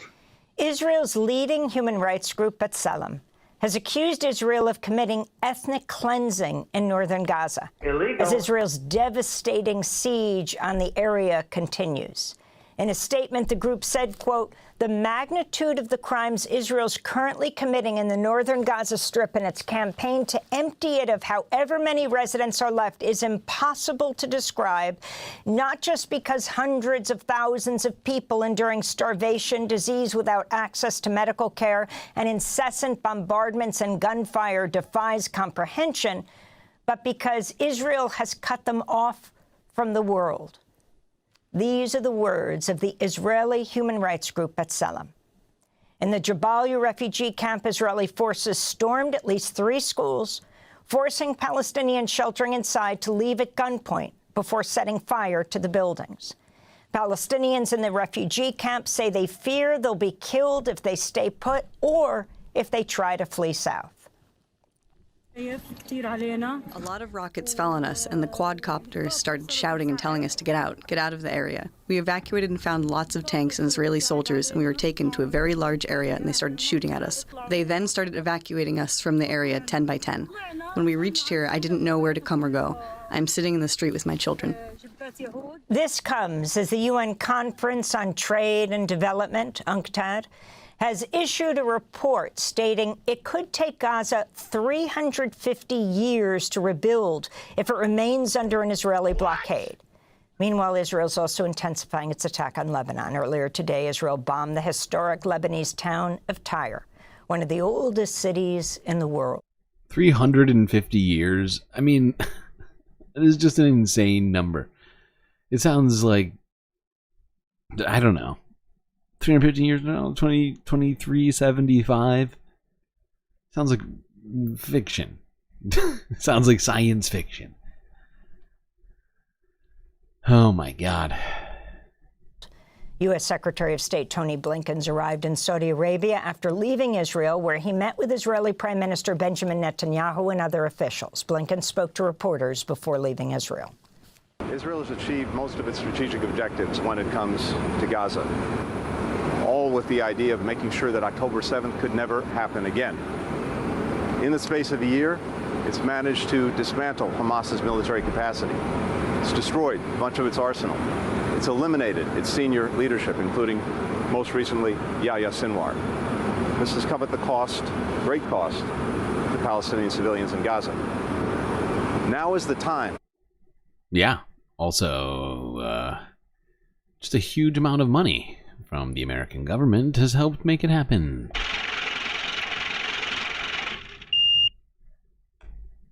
To turn those successes into an enduring strategic success. And there are really 2 things left to do. What does that even mean to him? Like, when he talks about strategic successes and all this stuff, I often don't think that Anthony Blinken or any of these other ghouls have any real vision for what the Middle East looks like, aside from just a big Israel. Like a big Israel that like includes Lebanon and like all of the West Bank and Gaza, and like that's all. I mean, that's what I hear when they talk about it, because there's very, very, very, very little, if any, ever consideration for Palestinians or Lebanese people or Syrians, or basically anybody who's even close to being a neighbor of Israel. Get the hostages home and bring the war to an end with an understanding of what will follow. That was U.S. Secretary of State Tony Blinken. We're joined now by Hala Raret. She served 18 years as a career diplomat before resigning in April from the State Department over the Biden administration's Gaza policy. She's the first and only State Department diplomat to publicly resign over Gaza. At the time she left, she was the Arabic language spokesperson for the State Department and the deputy director of the State Department's Dubai Regional Media Hub. Hala Raret, thank you so much for being in our New York studio. We were just playing a clip of your former boss, of U.S. Secretary of State Tony Blinken. Your thoughts as we just passed this first anniversary of the Hamas attack on southern Israel and the ensuing Israeli attack on Gaza that has killed, this is by far considered an underestimate by most, at least 42,000 Palestinians, over 17,000 of them children. First of all, Amy, thank you so much for having me. It really is an honor, and I have to tell you on behalf of so many diplomats, huge fan of yours. American diplomats have been watching your show for years, and we thank you for everything that you do. In response to the onslaught of Gaza, I want to state the failures of this policy. That even for those that are thinking of it as this side versus another, we have to be realistic about the fact that it has absolutely failed. Secretary Blinken said Israel has achieved the strategic objectives in Gaza. No, it hasn't. That is quite a lie. Its objectives was the release of the hostages. That has not been achieved. Its objective was also the destruction of Hamas. That has not been achieved. The reality is that we, as the United States government, are in violation of U.S. law, of a multiple of laws that your viewers can Google for themselves. The Leahy Law, the Foreign Assistance Act, the Arms Export Control Act. We continue to willfully violate laws so that we surge U.S. military assistance to Israel. To what end? We are only empowering Benjamin Netanyahu to expand the conflict in Gaza, to expand the conflict within the West Bank, and now we're seeing the devastation in Lebanon. Again, to what end? We saw the Lebanese foreign minister insist that Nasrallah and Hezbollah had actually agreed to the US and France proposal for a ceasefire before he was assassinated. There are other ceasefires in Gaza that we have been pushing, that Netanyahu is the obstacle. Yet this administration refuses to shift its policy, refuses to enforce U.S. law, and continues to surge U.S. military assistance. And the result has been devastating. Absolutely devastating. These are human beings in Gaza that are being absolutely massacred, children. And this is going to have generational impacts and ultimately will not keep Israel any safer. And the entire region is destabilized, as we're seeing now with the threat of Iran as well. The policy has to change, and it has to change now. And Hala, I wanted to ask you, it wasn't until earlier this month that Secretary of State Blinken and Defense Secretary Lloyd Austin sent Israeli Prime Minister Benjamin Netanyahu a letter threatening to cut off U.S. military assistance if Israel does not boost humanitarian aid to Gaza in the next 30 days. What's your response? Thank you, Juan, for highlighting that. I can tell you, as someone that worked within the State Department PR machine, that this, unfortunately, is a public relations ploy. I'm sad to say it, but it's the truth. It is conveniently 30 days, marking the time after the election. Also, it was conveniently leaked. It's not typical for a statement like this to be leaked to the press, but it was. The reality is that the State Department and the administration at this point is trying to give voters, especially those that are so concerned about the conflict in Gaza, some level of hope. As long as you vote for us, after this 30 days, we'll enforce the law and we will make a change. This is absolutely a deception for the voters and for the American people. We don't need another 30 days. We have had ample evidence from within the United States government, not just the State Department, but a multitude of U.S. agencies with proof that Israel is violating so many of our laws, is systematically withholding humanitarian assistance from going in. As it was mentioned in the report as well, Leahy vetting is being violated, with Army units determined to have committed gross human rights violations. We need to take action, and we should have taken action months ago. This 30 days is only a PR ploy, and that is the only thing it really is, and that's the devastation of all of it, because we have to ask ourselves, what is going to happen in these 30 days? Right after this letter was sent, the Israeli government announced that medical groups were no longer allowed to go into Gaza. They informed the WHO. These are medical groups, including from the United States, that are providing life-saving assistance to people in need, to civilians in need. This was a slap in the face to the administration. If they had actually taken this letter seriously, they wouldn't have taken that step. Okay. Now, of course, there's a lot more to that, and I wish we could listen to the whole thing. It's almost impossible to cut her off. And so, yeah, I figure that's a good place to end it. Otherwise, we're going to wind up watching the whole goddamn thing. I found myself just getting sucked into listening, and, I mean, she's very knowledgeable, she left the State Department because of the fact that her expertise was not being listened to on all of this stuff is, I'm sure, incredibly frustrating for her. And she deserves, certainly our respect for having left her job security, career diplomats, just leaving the basically the pinnacle of what is, diplomat jobs, essentially. I mean, aside from being literally, I don't know. You know what I'm saying? Unless you're the Secretary of State or something, if you're in the State Department, great job. You basically made it to the end of your career. And to leave it is really quite a statement. Let's keep going on. This next story is fucking disturbing.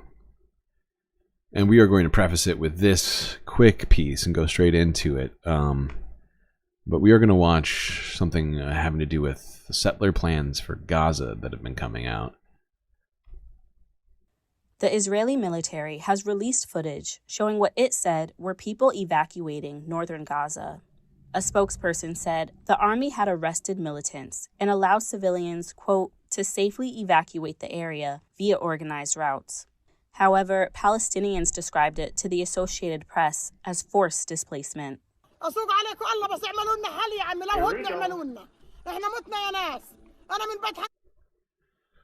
yeah, this woman's very upset, and rightfully so. She's had to go all over the entire Gaza Strip, fleeing bombs. She has no food or access to anything.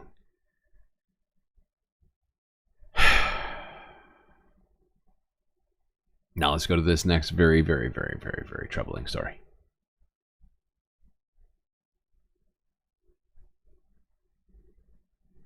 They will not stay in Gaza, by no means. Just as people from Afghanistan moved in the time of war, just as refugees from Syria moved, Ukraine, the same thing. Really? Will be here. Ukraine? I can't believe she was stupid enough. Or just... I am struggling to find the word for it because I am so utterly offended by what she's saying right now. Do you hear what she just said?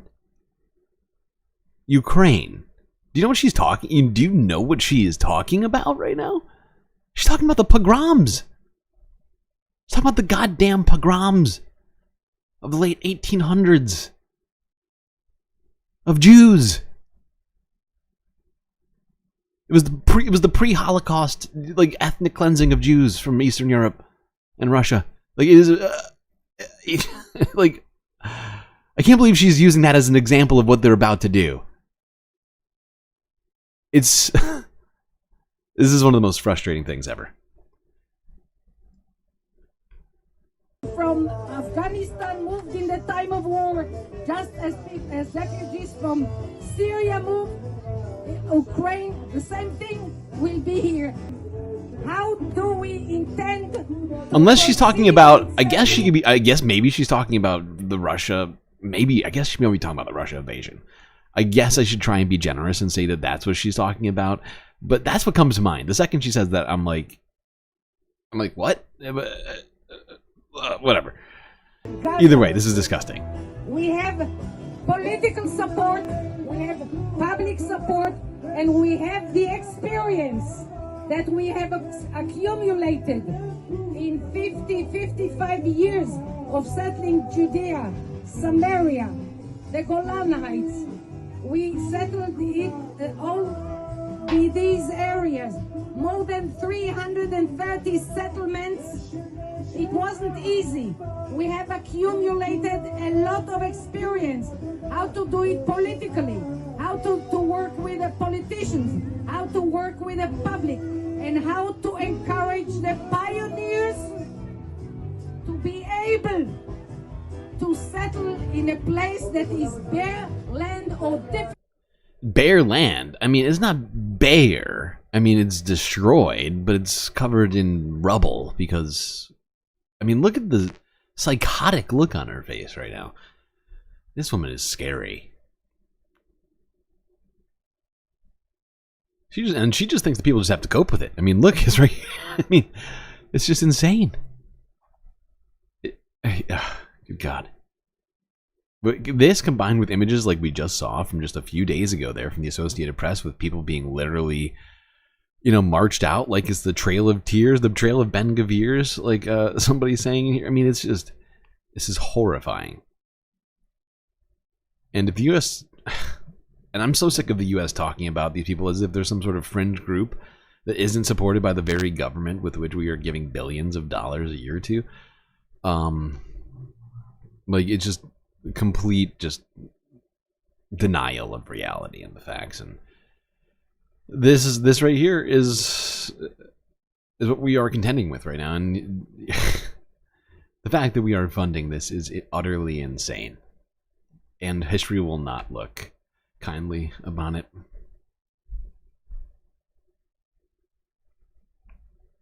And we're not going to watch the rest of it. It's 6 minutes of pure pain. I watched the whole thing. That 1 minute and 11 seconds was enough to cover the bases, I think. It gets worse, technically, but I mean, at this point, it's so marginal that it really is not important. Okay, well, let's go here to Qatar, where Secretary Anthony Blinken, once again, talking to Arab leaders, trying to figure out how to do everything but put pressure on Israel, Benjamin Netanyahu, or any of the other people in Israeli government. Let's see how this press conference went.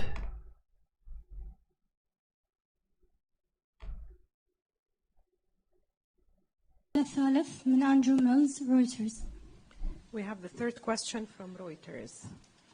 Thank you, and thank you for the opportunity to ask questions today. This impending round of negotiations, will this include Gaza and Lebanon, or will this round of negotiations in Doha only be focused on reaching a ceasefire in Gaza? Could you also please talk about what kind of deal will be on the table? Is this President Biden's proposal from May, or will this be something new? And if it's new, what will it be? And will we see these negotiations take place before the U.S. election? And then perhaps for both of you, Israel yesterday accused 6 colleagues from Al Jazeera of being members of Hamas or Islamic Jihad. And Jazeera has condemned this, calling those allegations unfounded and suggesting that that may be justification for Israel's targeting of journalists. What is, I'd like to hear from both of you about your response to this latest development regarding Al Jazeera and its journalists in Gaza. Thank you. I'm happy to start. So, in referring to negotiators coming back together, that was referring specifically to negotiations on the return of hostages and a ceasefire for Gaza. And that is the entire focus of their work. Separate from that is work that we're doing also very intensely on Lebanon to reach a diplomatic resolution, to see the full implementation of 1701, to enable people to return to their homes. That's separate, but it's equally intense and involves a lot of work in trying to get clear understanding. So, well, he just spent like a minute not answering the question about journalists by saying, we're really busy with other stuff right now, so, journalists are important too, but we got some stuff going on. Of how we would implement 1701, and I think we're making progress on that. Going back to the negotiations on ceasefire and hostage deal, I think one of the things we're doing is looking at whether there are different options that we can pursue to get us to a conclusion, to get us to a result. And so we're talking both with our mediating partners in Qatar and in Egypt about that. And this is something that the negotiators will be discussing as well when they get together. With regard to the report on Al Jazeera. Uh-huh. I can't speak to the veracity of that report. Oh, really? It clearly needs to be Jesus Christ. By who? Oh my fucking God. You can't speak to the veracity of it? Why? That in itself is an admission of, like, just complete, the hands-off nature of all this, and, like, we keep pretending like we aren't, like, in this, like, we aren't the ones who are, like, and the fact is, sure, we're not pulling the triggers on the missiles, but we are doing practically everything else. And this sort of hands-off on, like, oh, Israel does what they want to do sort of bullshit narrative is just, it just doesn't play. It never really played, but it certainly doesn't play a year, like 13 months. I mean, come on. Like, this is insane. We have no idea because we're not making sure that Israel respects any of the rules of war. Like, that's why we don't know. And it's about time we started actually forcing them to at least do that at the very fucking least. We very much support the work of journalists in Gaza and everywhere else around the world, including in areas of conflict. And we're equally determined that journalists be protected. Well, actually, I take that back. Not bullshit, because there seems to be no amount of determination on any of this, from what I can tell. So actually, it might be a true statement, because it's the exact same amount. Right, yeah. Let's go to this one. This one's also annoying, but it's from the same press conference. Might as well get this done. Today, we're announcing an additional $135 million in humanitarian assistance, water, sanitation, maternal health for Palestinians in Gaza. This is idiotic, okay? This is fucking idiotic. We're spending hundreds of millions of dollars for the aid for the people that are being bombed by the people who were giving money to bomb them with. Like, it's the most paradoxical possible situation we could be in, I feel like, geopolitically. And it's a nonsense. It's a completely, utterly nonsense Twilight Zone version of of the world that we are both paying for the bombs and paying for the aid. I can tell you what, if we cut off both, we'll actually probably solve the situation faster. In the West Bank, as well. And I'm not saying like cut off aid to Palestine. I'm saying like if the United States would just stop giving money to this conflict right now, I think it would actually wind up being a net benefit for Palestinians, regardless of the fact that there would be slightly less aid.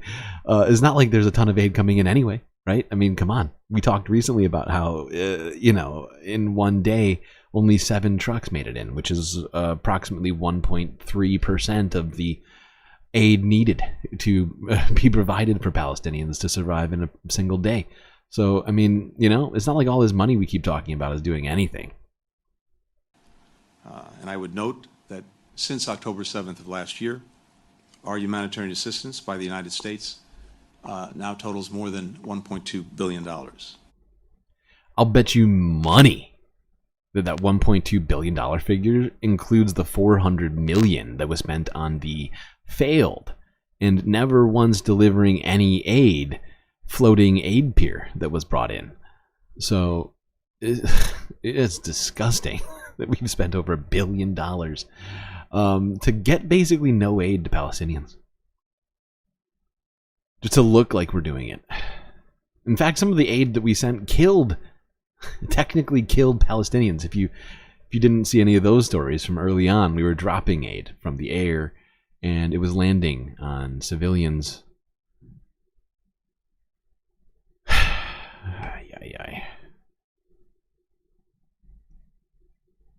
You just need to focus on getting Israel to stop doing what it's doing. Easiest way to solve it all.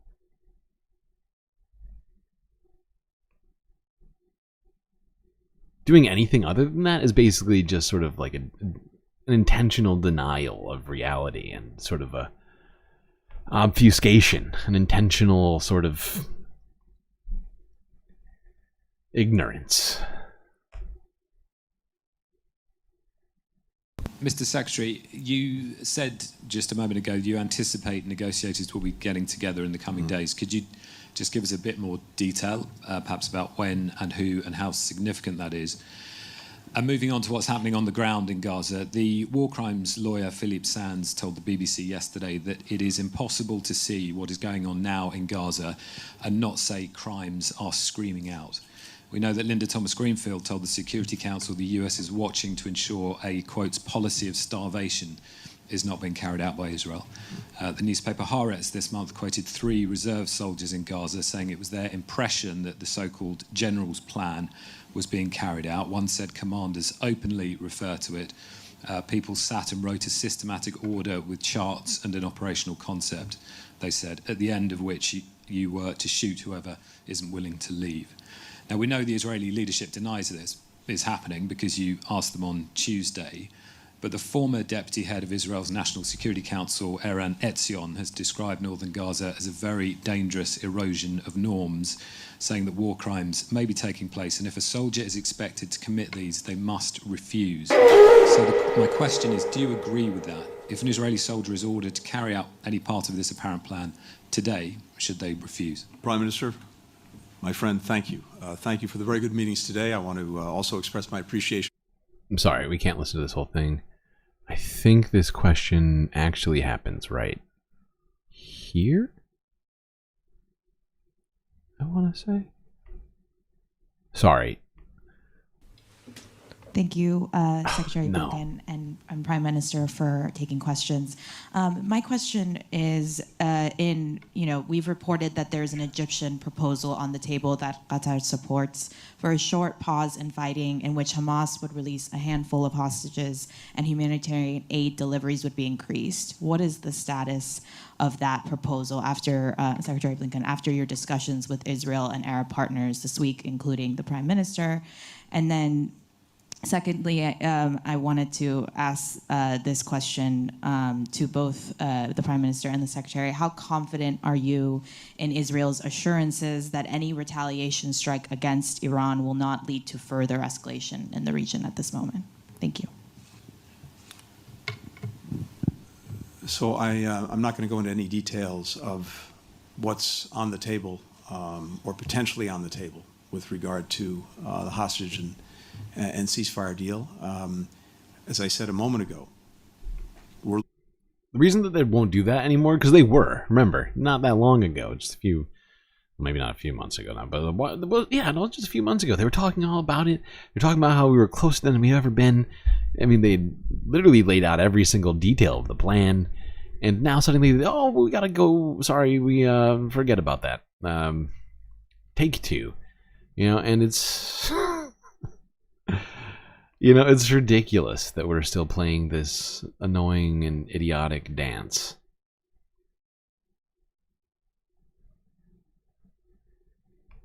And I wish we could sort of, what do you call it? Skim through this and find this one question that I wanted to hear him answer. Do you know what we're here for? But, oh, hey, no comment chick with the raid. Thank you, no comment chick. I hope the stream was good. Good to see you, NCC viewers. Hope you brought your comments. Let's see. What were we talking about? Ah, yes, the Middle East. All right, no, that's enough Blinken for now. And that might actually be all the Blinken we deal with for the rest of the day. Which I'm sure we're all thinking this.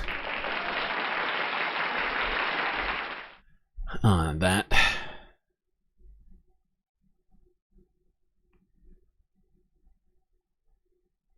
All right. Yeah, let's go here now. Associated Press from a day ago. This footage is of team at a Gaza hospital. This is the last contact that the WHO had contact with this group, which is incredibly troubling.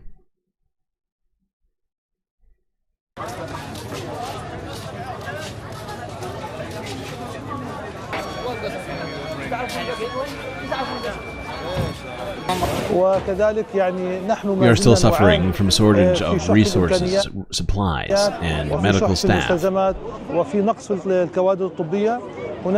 We have lost cases that needed surgical intervention due to the lack of specialized staff. طبعا كمساعدة أولى الآن لدي أكثر من 160 مريض هناك 15 حالة تنتظر إدخال لغرف العمليات. There are 15 cases waiting to be admitted to the operating rooms, but we cannot admit them because there are no specialized surgical doctors. أناشد العالم وأناشد كل من يستطيع مساعدتنا بتوفير ممر آمن. So I don't know if you're noticing the great number of UN vests and things like that. This is the last video that any of these people were seen or spoken to. The contact was lost with this entire WHO UN group, and that leads to some very concerning conclusions. Did the raid work? Yes, the raid did work. Thank you, NCC. Much appreciated. I hope the stream went well. I saw you were talking Rogan as well. Seems to be the news of the day. Although we've moved well beyond and on from the Rogan at this point. All right, let's go back to Lebanon now. This is showing an aftermath of a recent Israeli strike there. This was from a day ago. But I just want to remind you that that entire crew that you just saw of UN, people in the area are all now missing, which may lead you to come to some conclusions on that. I wouldn't blame you for assuming the worst, which is kind of what's happening in my head right now.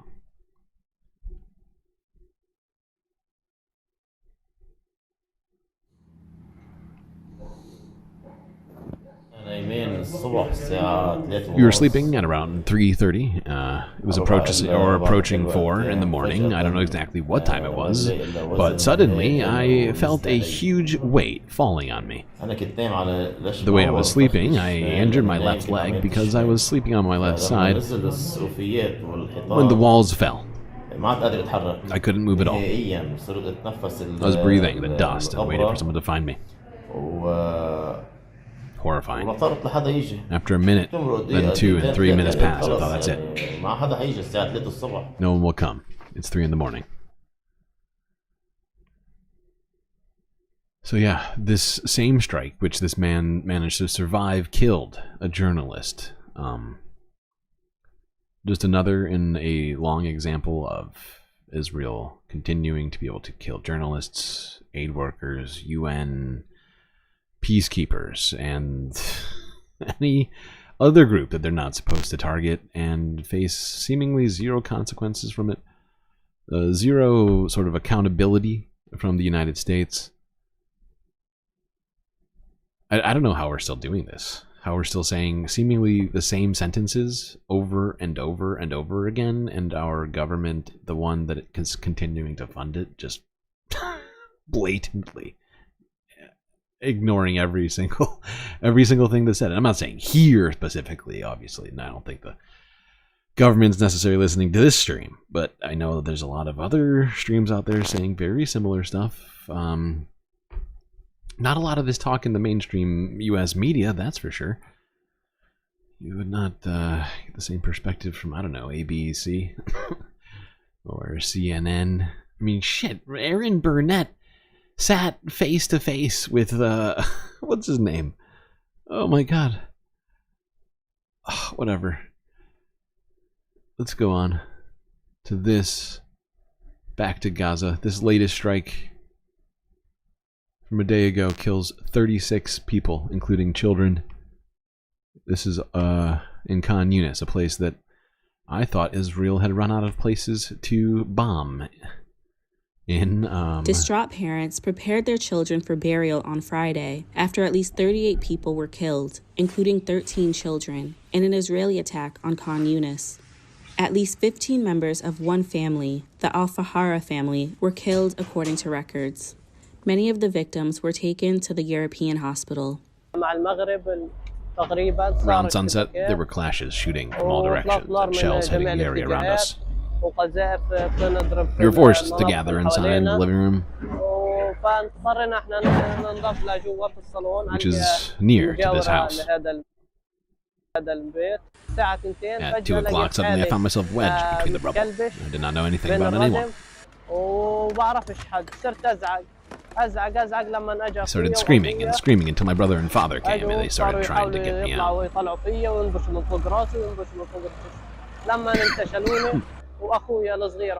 My little brother, who was 17, he was killed, and my little sister, who was 15, was also killed. This is a daily occurrence in Gaza.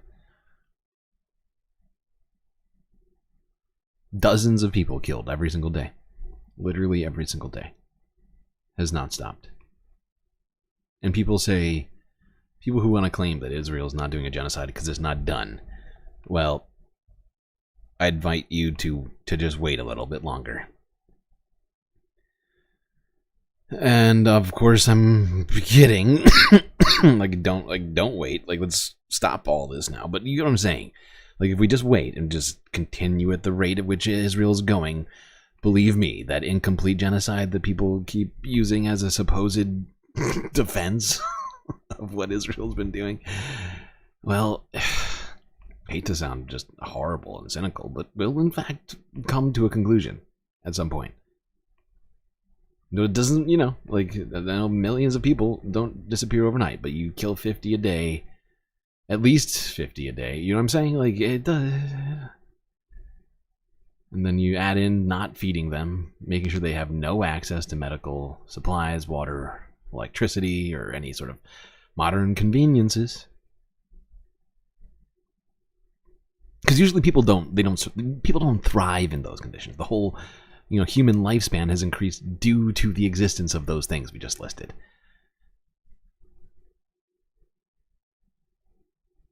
Now we're going to skip this next one because it's just how fucking hard it is. It's just literally just horrifying imagery. I'll probably clip some of it later for you all maybe, but let's just go to Yemen, where there were protests being held again yesterday.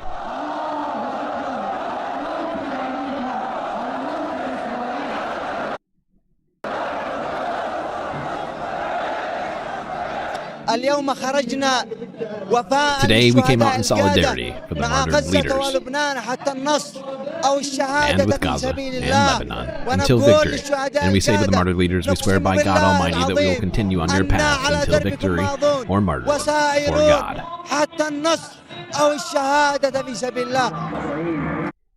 Yeah, and this sort of rhetoric is honestly concerning. It's surely extremist in nature, and I hate hearing all this sort of religious talk amidst all of this stuff, right? It genuinely makes me concerned, and it's certainly not just Arabs in the slightest. I mean, listen to Israelis talk for a second. They'll talk about Judea and Samaria ad fucking nauseum, and it's getting really tiresome. The fact is people who keep talking about Israel being the reason the Middle East is in check or whatever. Tell me that everything they're doing right now is not creating extremism. Somebody come up with a good argument for that, because I don't have one. I cannot come up with one, because everything I'm watching would suggest that that's the opposite of what's going to happen. You start obliterating people's families, starving them, and doing all these other sorts of atrocities. You cannot expect people to respond to it in sort of a pleasant manner. It's not in the human psyche to do so.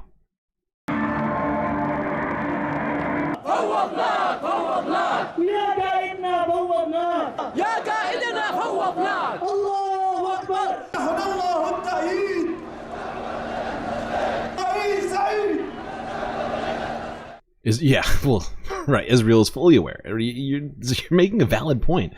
And it's one that I share. I don't see how they could possibly not be. It just seems like they want that. They want this to turn into an all-out war, one which is results in the United States being dragged into it. And the fact is we already have We're pretending like we're not. We have troops on the ground now. We have boots on the ground, and U.S. equipment on the ground now, assisting. So that means the United States is involved in this now, officially.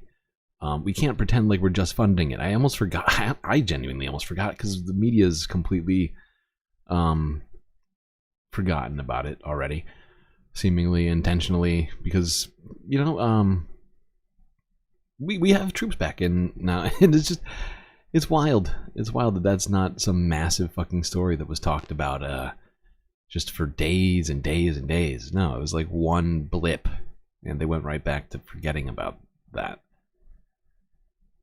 Because that makes us, I mean, not just kind of complicit, but like actively participating.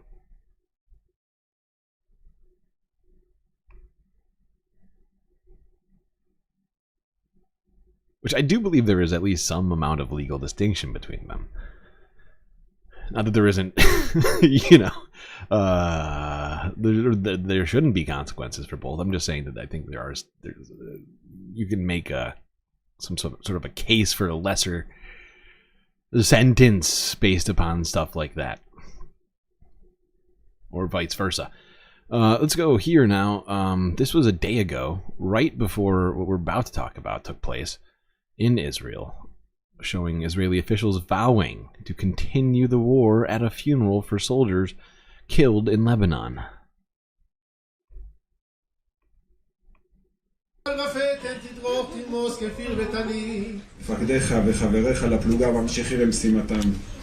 commanders and warriors continue their mission, so it hurts them to say goodbye to you at this funeral.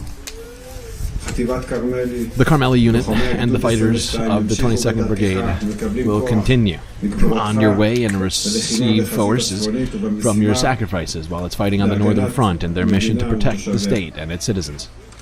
If we were not entering a ground operation and dismantling all the tunnels and these crazy and catastrophic facilities, it would be worse and worse. It is worse and worse. What are you talking about? It's getting worse and worse. If you don't see that, then you're an idiot. But of course, even Ben Gvir must see that it's getting worse and worse with all the recent strikes that have been happening on Israeli territory. He must see it. He can't be that blind. Although those glasses are pretty thick. But seriously, though.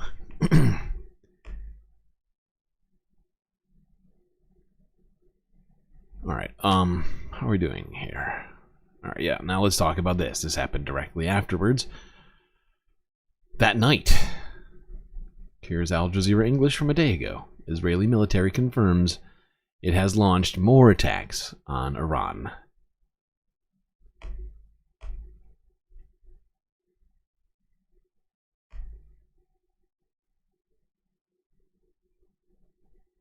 Now, Israeli military spokesman Daniel Hagari has just spoken in the last few minutes. Let's listen to what he had to say.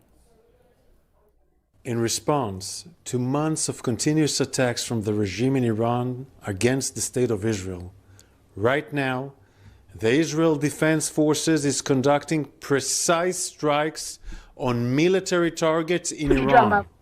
The regime in Iran and its proxies in the region have been relentlessly attacking Israel since October 7th on seven fronts. I'm sorry, what? Including direct on 7 attacks fronts? from Oh my god. These these guys are fighting an imaginary war, I swear to God. Oh my god. I mean, it's not imaginary, but I feel like the whole premises of the things that they're always doing just seem to be just sort of nonsense manufactured shit that they are themselves creating. Oh god, how is this where we're at? Iranian soil.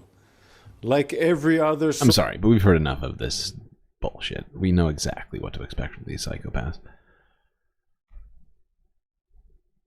The fuck? We will do whatever necessary to defend the state of Israel and the people of Israel. Well, that was from the Israeli military spokesman, Daniel Hagari. But let's go back to Rasul Sardar, our correspondent who's live for us in Tehran. Rasul, can you talk us through whether there's been any updates since we just last spoke? Obviously, this is a moving story, a very significant one, especially now that Israel has confirmed that it is carrying out those strikes on Iran. Indeed, as of now, in the capital, we are not hearing any sounds of the explosions. However, shortly before, we have heard at least 3 explosions, most of them taking place in the western part of the capital. And then there are some reports that the explosions were heard in the city of Kashan and also in the city of Mashhad. So, okay, now, Israel is sort of claiming a lot of victory from this strike, but reports are coming out, at least that I've been seeing, suggesting that pretty much seemingly 95 to 99% of these missiles which Israel had sent to Iran were in fact interrupted midair by Iran's own version of what appears to be like the Iron Dome, like a missile battery defense system. Some what do you call it? Like anti. God, I can't think of all the military hardware words, but you know what I'm saying. But let's see some of the footage of these. Actually, first, let's go to this, I guess, because this was it's a completely silent clip, I think, but this just shows you the Israeli Defense Forces situation room here with Benjamin Netanyahu and the rest of his genociders and chiefs.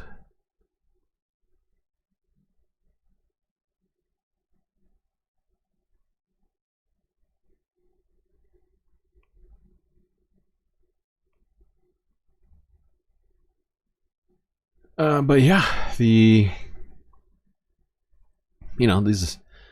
apparently what they were doing while all of this was going down. The Israeli military is indeed confirming that they are carrying out what they describe as precise strikes on military targets inside of Iran, as we are getting these reports of explosions being heard in the Iranian capital of Tehran, and also seeing some quite dramatic images of plumes of smoke over the Iranian capital. Now, we don't know the exact nature of these targets or how many military bases the Israeli military has been striking inside of Iran tonight, but Israeli officials are taking pains to emphasize that these are only military targets, that they are not striking at any energy targets, nuclear or oil facilities, which we know had been considered by the Israeli government earlier in this process. I do expect that we will get a fuller accounting from the Israeli military of the targets that they struck and the number of aircraft potentially that appear to have been involved in this strike. What I can tell you from speaking with Israeli officials is that this decision to carry out these strikes on military targets was the process of weeks of deliberations within the Israeli security cabinet. Right. And then it all got leaked, if anybody remembers. 45, that's a lot of likes. My God. And unfortunately, my stream software is broken, so I can't even give you your deserved support characters. I'll just have to write down that you're all owed, I guess it's 2. Yeah, you're owed 2 support characters for next stream. So good job, in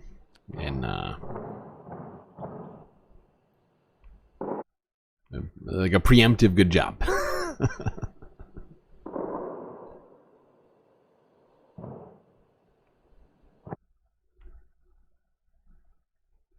So the next few videos are just footage of the strikes. Local 4 News Pretty starts now with a breaking news alert.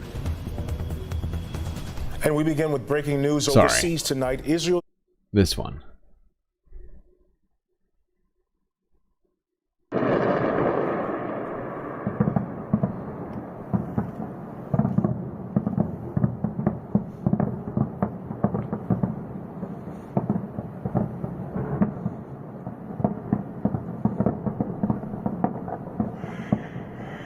You can see them being interrupted midair. They're not supposed to explode in the air, right?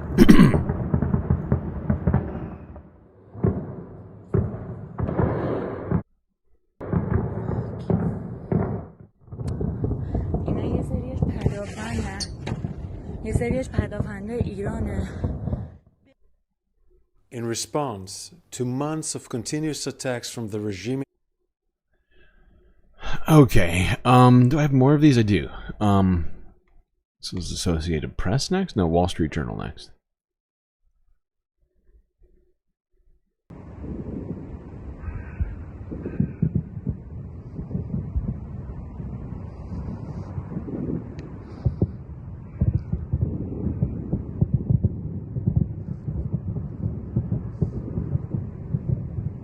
The regime in Iran and its proxies in the region have been... Why does everyone have to throw this guy in here?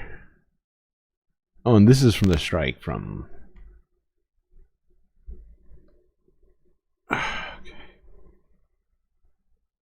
Oh, and we already saw this footage. Okay, alright, that's all of them, I think. Alright, now this is the second to last video of the night. I'm sorry we're ending already. Shockingly early. But, well, that's where we are. Part of it has to do with the fact that I have so many things I need to get done. Also, not just for Halloween, but also for my life. As well as... got so many clips that I've just been meaning to clip. It's like 10,000 things I need to do. So this was after the strikes happened. This is Daniel Hagari, IDF spokesperson, saying that strikes are all done now. I can now confirm that we have concluded the Israeli response to Iran's attack against Israel. We conducted targeted and precise strikes on military targets in Iran, thwarting immediate threats to the state of Israel. Really? The Israel Defense Forces has fulfilled its mission. If the regime in Iran were to make the mistake of beginning a new round of escalation, we will be obligated to respond. Our message is clear. We will be obligated to respond to the response from our response, and then responding. It's a bunch of bullshit. I mean, come the fuck on. If they respond to our bombing them, well, we'll have to respond to their response. Like, dude, get the fuck out of here. You were the first one to strike Iran. Hands down, verifiable fact.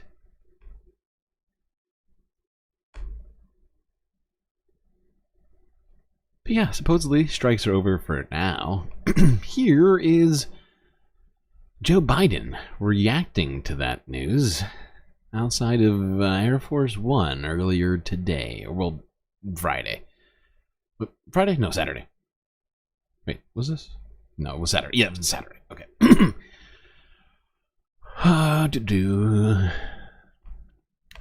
Joe Biden.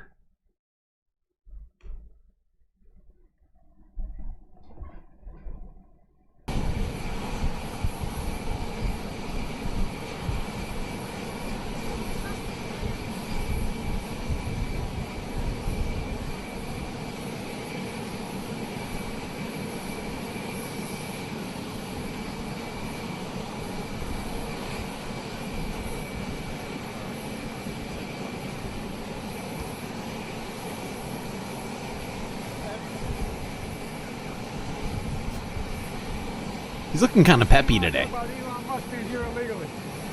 I'm only joking. What you got? Okay, that was actually good. Unexpected Biden comedy. Assuming you want to talk about Elon Musk being here illegally. I'm only joking. What you got? Mr. President, what do you say to the men that supported you but are not supporting? You're making a mistake in my humble opinion. Are you around this strike? Is this the end of it? had a kind of a long reason we're a little late. I was on with the intelligence community for the last half hour, 3.5 hours. And it looks like they didn't hit anything other than military targets. My hope is this is the end. Mr. President, the Chinese seem to have hacked the Trump and Harris campaigns. Will there be repercussions for Beijing? Well, I got to find out more about that, but I'm getting that brief when I get back. As to what they did, how much they hacked, and so on. But if you find out that they did it, will there be repercussions? We'll have to talk about it. Mr. President, did you get a heads up from Israel on the Iran strikes? Did you get any heads up? Yes. How worried are you that former President Trump seems to be talking to Bibi Netanyahu quite frequently? Well, you know, the criticism of Trump is talking with Bibi, but Trump works for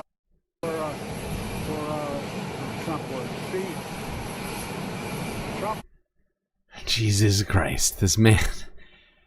It just, I mean, it takes nothing to break Biden, it seems like. Oh, God, am I glad this guy's not going to be in charge anymore. Did he even say, I don't think he's even said anything about Iran yet. Talks to Bibi, and his good former billionaire friend talks to him a lot too. So I guess there's all three friends. Are you not concerned at all that he seems to be doing diplomacy while he's not really representing the United States? Yeah. But I'm not surprised.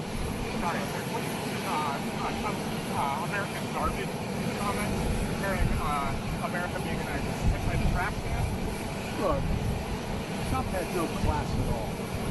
Zero. None. Think, all kidding aside, if this wasn't a political campaign, how would you characterize the man in terms of his manners, his decency? I mean, beneath the president. Mr. President, the North Korean troops in Russia, what kind of options do you have to respond to that? And when might we see a response there? We have options. It depends on what they do. Thank you so very much. Thanks, everybody. Thanks, everybody. Bye.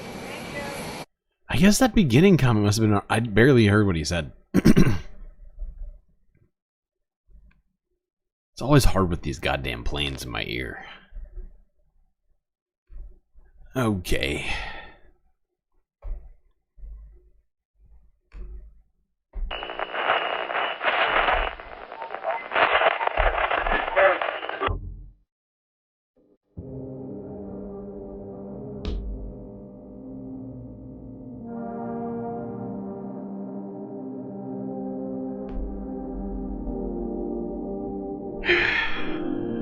Well, got through another one, chat. It was long and arduous, but we got through it together. That's gonna be it for me tonight. So I'll see you next. You stay classy, Galactic Stream Nation.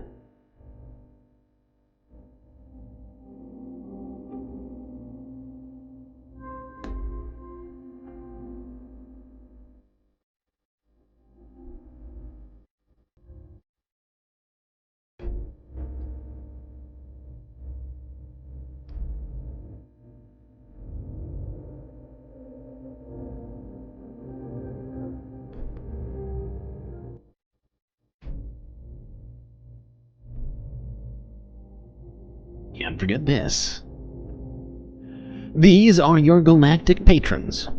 Gabby, Goth Dogs, Aaron W, Schmegley, PB, Minnie, Afroponics, Narwhal by Nature, Interplanet Janet, Techno Apoc, Robot Cat, Disco Wolf, Callie Braiding, The Anti-Corporatist, Obsessive Audio, Moanoip, Nadia, Choky, Mrs. Jen, Omega Star, Sasha G, Pitchforks Dragon, Vincent Morales, and Donald James X.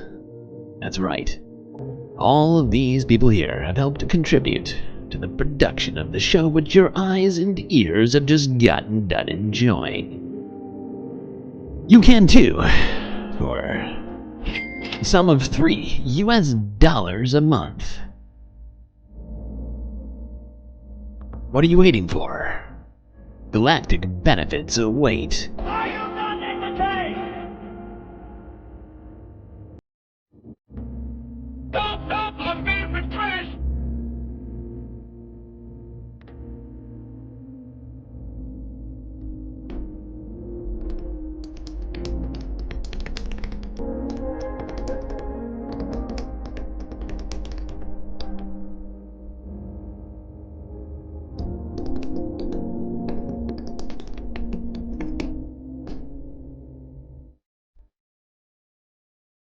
I feel like I'm taking crazy pills!